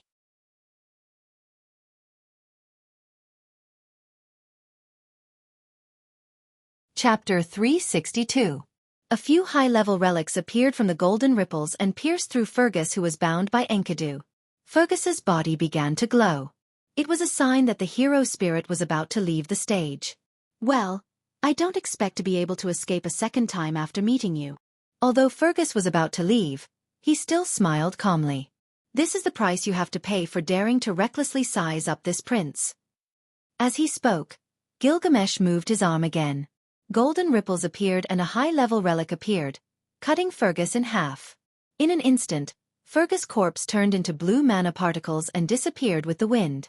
At this point, Red Saber Fergus McRoy exited. Then, Gilgamesh looked at Gadotsi and the rest who were next to Wuming. "Is this your new partner? Hyunryong, you're so useless." Gilgamesh looked at Gadotsi and the rest and laughed. Olga Marie looked at Wuming in surprise. It was a different way of addressing him. "Although you're weak, your courage to look directly at this king is commendable." Gilgamesh stopped laughing and praised Gadotsi and the rest. "All right, get ready. We're going to Winterwood City's Big Hollow," Wuming said. Soon, the courtyard of the villa was cleared. As Fergus's neon sword covered a large area, part of the villa was destroyed. The courtyard was filled with broken stones. After all, Matthew had just been able to release his relic not long ago. He could not completely protect the villa. His relic could only protect Gadotsi and the rest. Therefore, the villa, including the roof, was basically destroyed. In the courtyard, Gilgamesh sat on his exclusive seat. He closed his eyes and crossed his arms as he waited. Gadotsi and the rest looked serious. They looked at Wuming and waited for Wuming to speak. Roman turned on the remote screen, which was rare. The screen appeared next to Gadotsi. However, when Roman appeared, Gilgamesh looked at Roman differently. Stheno and Uareili brought Sakura Madu out of the room. As soon as Tonging came out, she ran into Anna's arms and hugged him tightly. It seemed like the neon sword had scared the little girl. "Now, there are only 4 enemies left," Wuming said. "Apart from King Arthur, the Black Saber, we've also confirmed the identities of the Red Rider and Red Lancer. The Red Rider is the king of the Kingdom of Macedon. He's known as the Conquering King, and Alexander the Great. His name is Iskandar Alexander. That king, huh? Roman pondered. Humph. Gilgamesh, on the other hand, snorted in displeasure. This gave Roman a fright.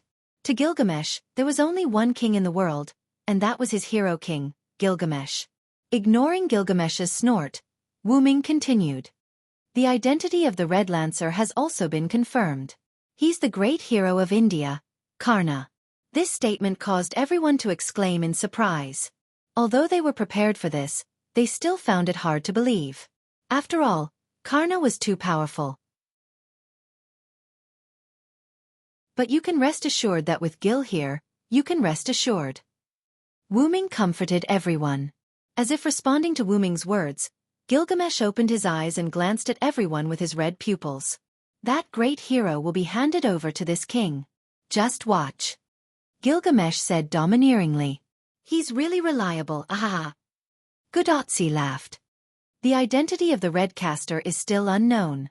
He was too cautious and did not reveal his real name. Not to mention the noble phantasm, he basically did not reveal anything. He has been following the Red Rider like an ordinary person. Wu Ming frowned. Well, I'll deal with the caster first. Gil will deal with Karna. Anna and Cuchulainn will deal with the conquering king. Wu Ming began to assign tasks. Understood. Cuchulainn replied, and Anna just nodded. Humph. This king can easily deal with Karna. Gilgamesh said proudly. You have the capital to be proud, but I don't want to clean up the mess for you in the end. Wu Ming said flatly. Humph. This king knows. Although he was still proud, he was frank this time. Then, Wu Ming looked at Cuchulainn and Anna. Iskandar is a high-level heroic spirit. You have to be careful. Don't worry, if we can, we will make him leave. If we can't, we will just hold him back. Cuchulainn said with a smile. Wu Ming saw that Anna did not move and Cuchulainn smiled and nodded helplessly. I hope it will go well. Wu Ming always felt that Iskandar was not so easy to deal with. The other party was a king with the title of conquering king. That. Master Assassin, what about us? At this time, Matthew raised his small hand and asked like a good student. Gudotsi also looked at Wu Ming playfully. Assassin, you didn't forget about us, did you? How could that be? I gave you the most important task. Wu Ming said with a smile. Could it be? Olga Marie had almost guessed it. The only enemy that no one dealt with. Black Saber, King Arthur, that is your opponent. As if following Olga Marie's words, Wu Ming directly revealed the mystery. Hey, hey, hey! Matthew and Gudotsi shouted. They never thought that the one they had to deal with was the ultimate boss, King Arthur. Have confidence in yourself, Matthew, Tachika. Wu Ming advised the two. You have this shield of reason. It's just a holy sword. You can definitely defend against it. But, Matthew was still a little worried. No matter what, sending an immature follower was too rash. When he thought of the power he used was the power of King Arthur's knight, Galahad, Matthew was a little worried. Using the power of a subordinate to fight against a loyal superior, Matthew inevitably felt a little uncomfortable. I remember that there is a story that compares who is stronger between a shield and a spear. Then this time, let's compare who is stronger between a holy sword and a holy shield. Wu Ming walked to Matthew's side and patted Matthew's little head. This attracted the attention of Olga Marie and Gilgamesh. Li Xiong is here too. Don't be discouraged just because the enemy is King Arthur. You have to protect your master. Matthew looked at Gudotsi, then looked at Wu Ming and nodded confidently. Yes, I understand, Senpai. Then, I will follow Matthew and Tachika, Olga Marie suddenly said. You don't need my help, do you? Olga Marie looked at Wu Ming. Of course, as your follower, I am very strong.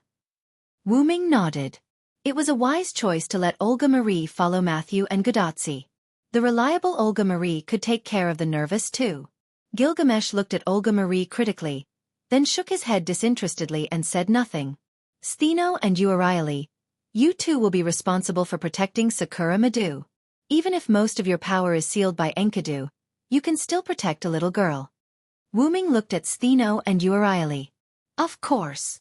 Leave it to me. The two answered affirmatively. Then, Wu Ming glanced at everyone. In short, The enemy may gather in the big hole in Winterwood City based on our movements.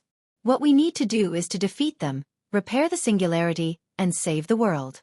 Everyone do your best. Oh.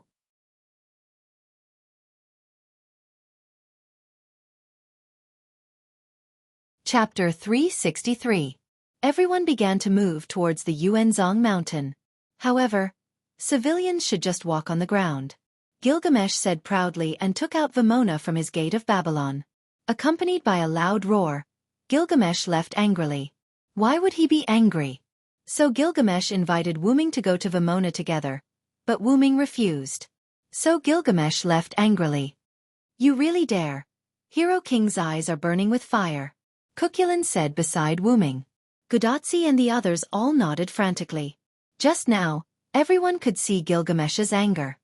After all, I'm going with Gilgamesh. What if you get into trouble? Wuming was right.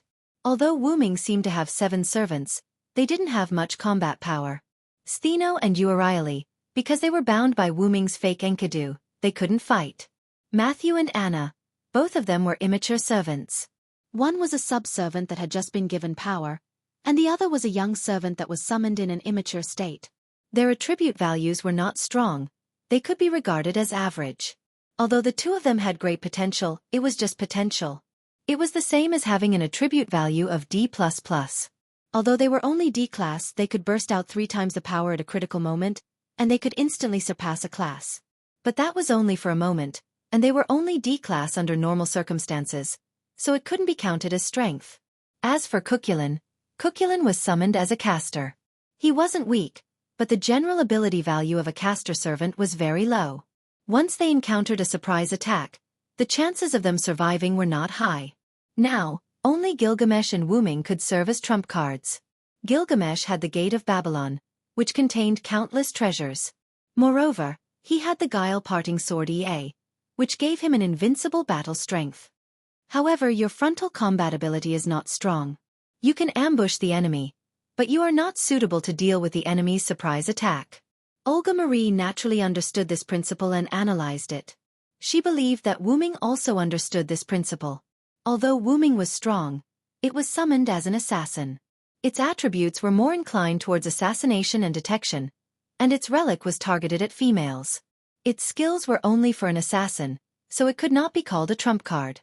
Therefore, Wuming could follow Gilgamesh and leave first. However, Wuming rejected Gilgamesh's proposal. I naturally have a way. Wuming smiled and remained mysterious. Let's not talk about this first. In the current situation, I think it is wiser for us to go together.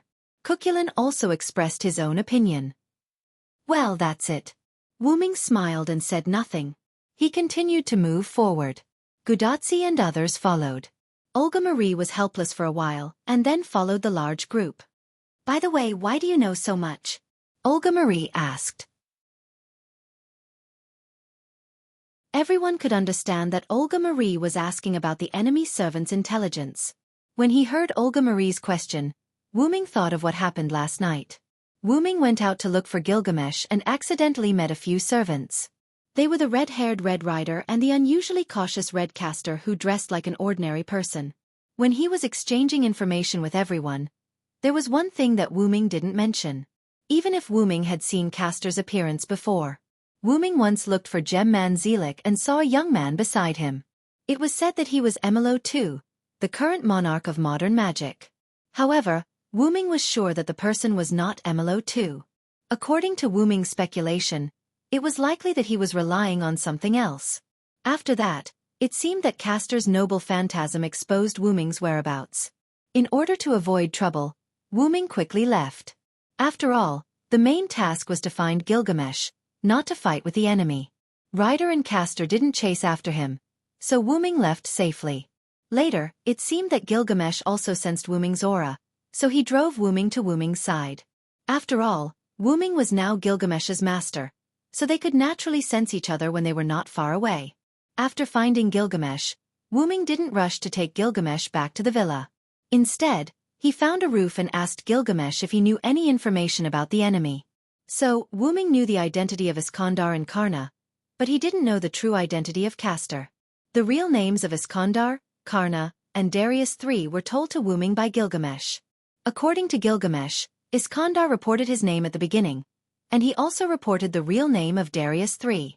It had to be said that Iskandar's king's demeanor was quite heroic. Since Winterwood City was suddenly burned by a fire, Gilgamesh left the villa. On the surface, he said that he came out to have fun, but in fact, Gilgamesh was worried about Wu Ming's situation, so he went out to find Wu Ming. After sensing that the contract between Wu Ming and himself was still there, plus Gilgamesh was instigated by some people, as a result, Gilgamesh kept fighting with several servants. Wu Ming observed several small explosions on the tall building, many of which were caused by Gilgamesh. And Gilgamesh treated Fergus cruelly because Fergus flirted with Gilgamesh, and as a result, he was chased by Gilgamesh. Because this is the information that Gil collected during this time, plus the information that I collected. She caused a lot of trouble outside. Wu Ming smiled. Then what do you have to deal with the incoming enemies? Olga Marie continued to ask. Wu Ming stopped, turned his head, and looked at everyone. This. Gudotsi and the others looked at Wu Ming attentively. It's a secret. Wu Ming smiled mischievously. Gudotsi and the others almost fell to the ground.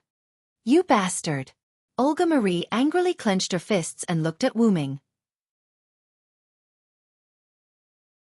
Ha ha ha, as expected of senior brother.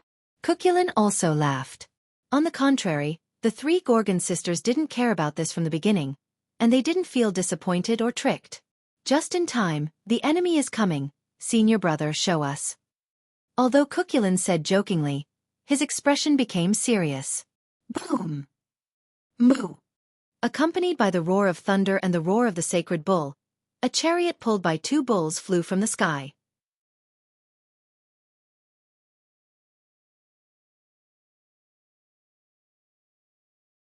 Chapter 364.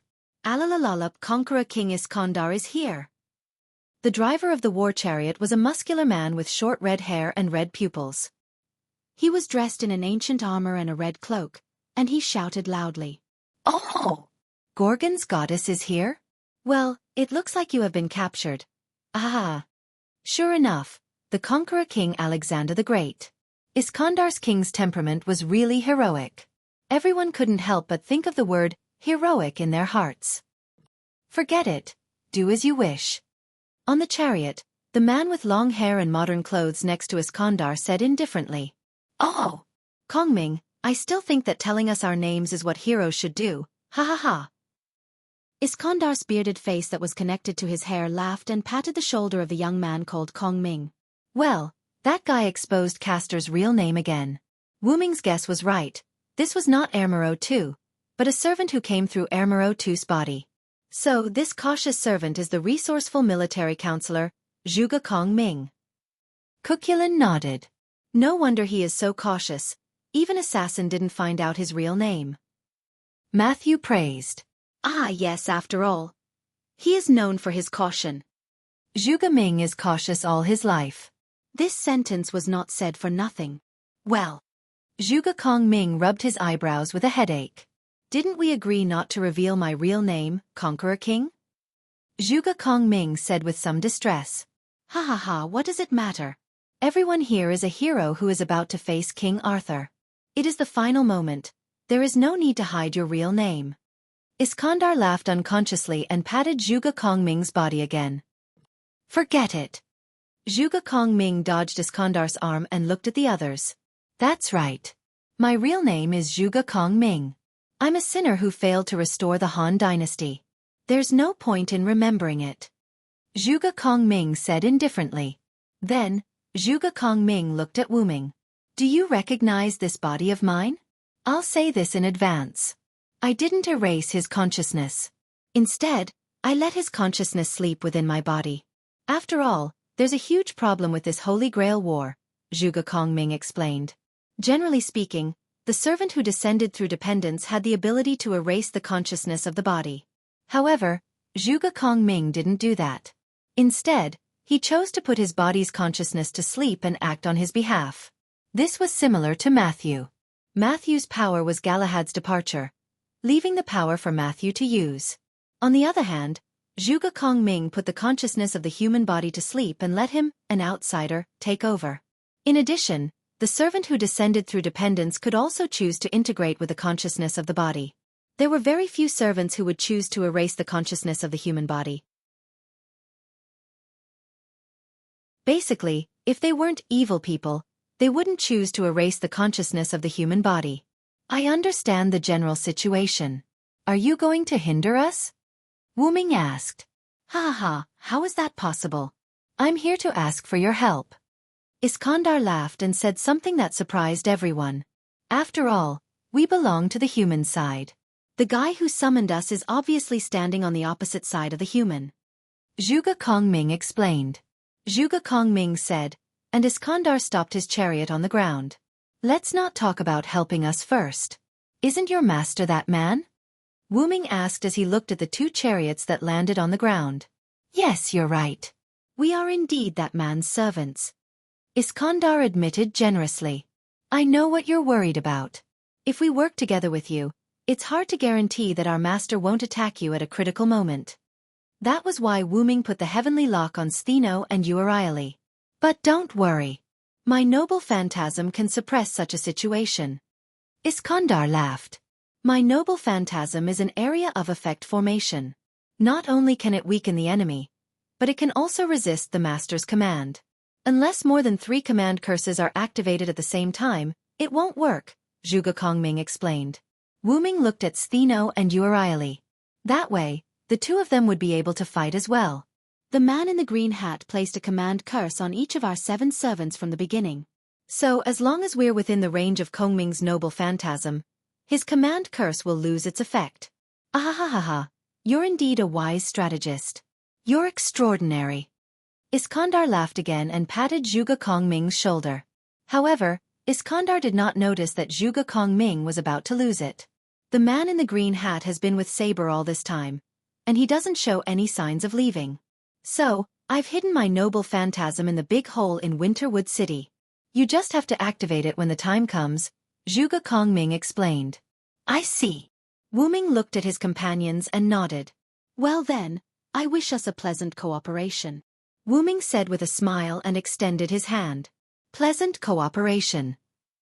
Zhuge Kongming also extended his hand and shook hands with Iskandar. By the way, do you guys want to be my subordinates? Iskandar looked at Wu Ming and the others with joy. Sigh. Matthew and Gadotsi were stunned. Olga Marie shook her head disinterestedly. Stheno, Uriali, and Medusa shook their heads without even thinking about it. Sorry, I don't want to be someone's subordinate. I want to be free. Besides, I already have a master. Cuculin grinned and pointed at Gadotsi behind him. How about you, assassin? Your assassination skills are superb. I didn't even notice you. However, you don't look like a villain, so I welcome you to join my army. Iskandar saw that everyone rejected him and looked at Wu Ming, who had yet to speak. Wu Ming smiled at Iskandar's words. I've taught many kings. You don't need me to teach you. The one beside you is enough. Wu Ming's meaning was obvious. He chose to reject as well. I've said it before. With their personalities, they won't be your subordinates, Zhuge Kongming said calmly. Ha ha ha, you won't know if you don't try. What a pity. Iskandar saw that no one wanted to join his army. He was not embarrassed. Instead, he laughed happily. At this time, Wu Ming's words attracted Olga Marie's attention again. Even Matthew, Gadotsi, Anna, and even Cuculin looked at Wu Ming in surprise. Stheno and Uriali, who had already seen Wu Ming's identity through the goddess god core, were not surprised. Senior brother, you've been through a lot. But it seems like you're doing well, Cuculin praised. Well, I've been through a lot. However, I'll tell you about it when I have the chance.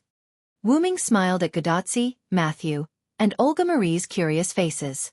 Then, Wu Ming walked forward. Now the most important thing is to end this.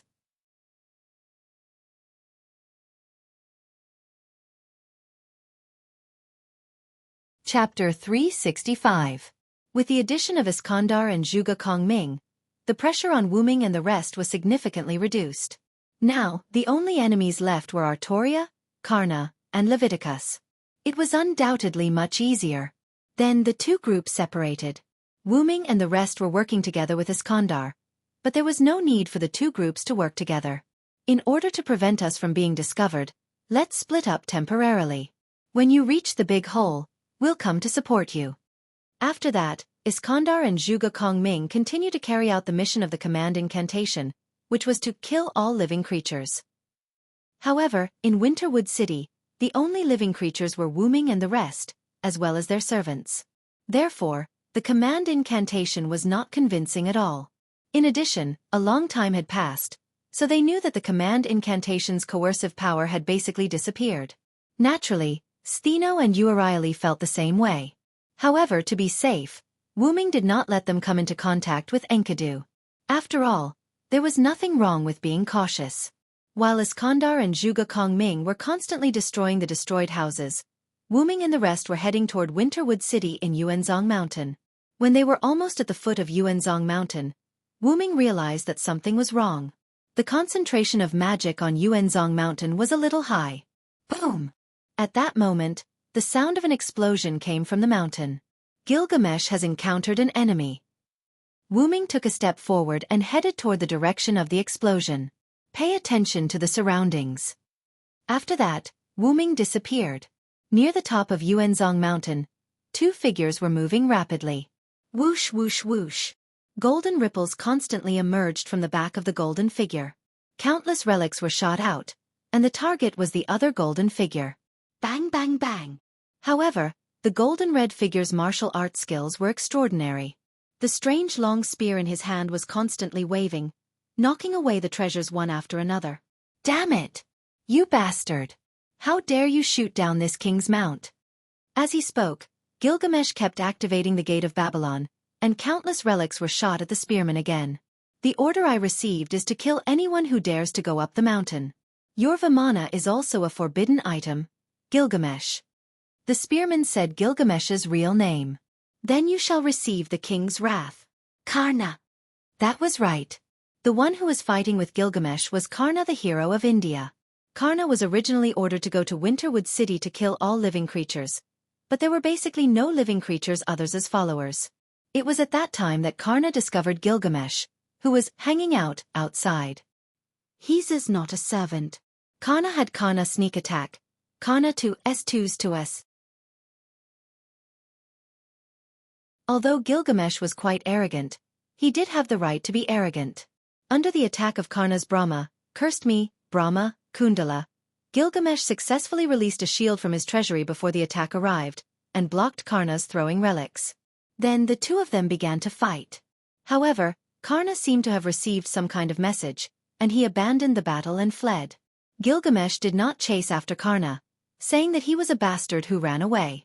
Just now when Gilgamesh drove the Vimana to the top of the Yuanzhong Mountain, suddenly, another Brahma, cursed me, Brahma, cursed me. Spear pierced through the Vimana, and the Vimana disappeared in the starlight. On the other hand, Gilgamesh, who was sitting on the Vimana, was incomparably furious. How dare a bastard shoot down this king's ride? This king will make you regret your blindness. Therefore the two of them began to fight. The two of them were able to recognize each other because their respective characteristics were somewhat similar, and Wu Ming and Lev had also told Gilgamesh and Karna about the enemy's characteristics. In addition, the two of them were not very far from each other, so naturally, they knew each other's identities. Come on, Hero King Gilgamesh. Although he was surprised that the Hero King, Gilgamesh, was a woman at first, Karna did not underestimate Gilgamesh. After a series of actions, Karna could see that Gilgamesh was a powerful king. Then, hundreds, and even thousands of golden ripples appeared, surrounding Karna and Gilgamesh. Then, hundreds and thousands of relics slowly emerged from the golden ripples. You should be satisfied to be bombarded by so many relics, Karna, Gilgamesh mocked Karna. Karna did not speak. Instead, he carefully looked at the weapons and relics. According to Karna's analysis, the only weapons that could pose a threat to him were divine weapons and weapons with the special ability to ignore defense. After all, Karna's golden armor could weaken all damage, and he knew 1/10 of it was a divine artifact armor. It was said that the armor given by the sun god, Surya, condensed light itself. It was said that even people could not hurt Karna at all. If Karna had enough mana, he could even keep his body unharmed. Lev, who had established a contract with the 7 servants, naturally had enough mana, so Karna was now very strong. To be able to die under these hundreds and thousands of treasures, you should be satisfied. At this time, Gilgamesh was in a good mood. He smiled at Karna, who was trapped in the middle of countless golden ripples. Die! After that, the hundreds and thousands of relics all shot toward Karna from the golden ripples. At this time, Karna also moved. Boom! Boom! Boom! That was the sound of countless relics exploding when they hit Karna. Bang! Bang! Bang! Bang! The sound of hard objects colliding was constantly heard. That was the sound of Karna knocking away the relics. As for the treasures that were shot at Karna and touched him, they all exploded. The wind and flames from the explosion shone brightly on Karna, but Karna continued to selectively deflect some of the treasures away. Without exception, all the treasures that were sent flying by Karna were treasures that could restrain Karna's divinity armor. As for the treasures that attacked Karna's body, they couldn't even break through Karna's defense. It must be noted that Wuming defeated Karna last time because Karna's golden armor had disintegrated. Taking advantage of that opportunity, Wuming injured Karna with his light cannon. Do you think it's that easy? Gilgamesh sneered. Pfft. You're tuning in to the Xiaofan's Wuxia Tales YouTube channel. Don't forget to subscribe and join us on this journey to catch the most captivating stories.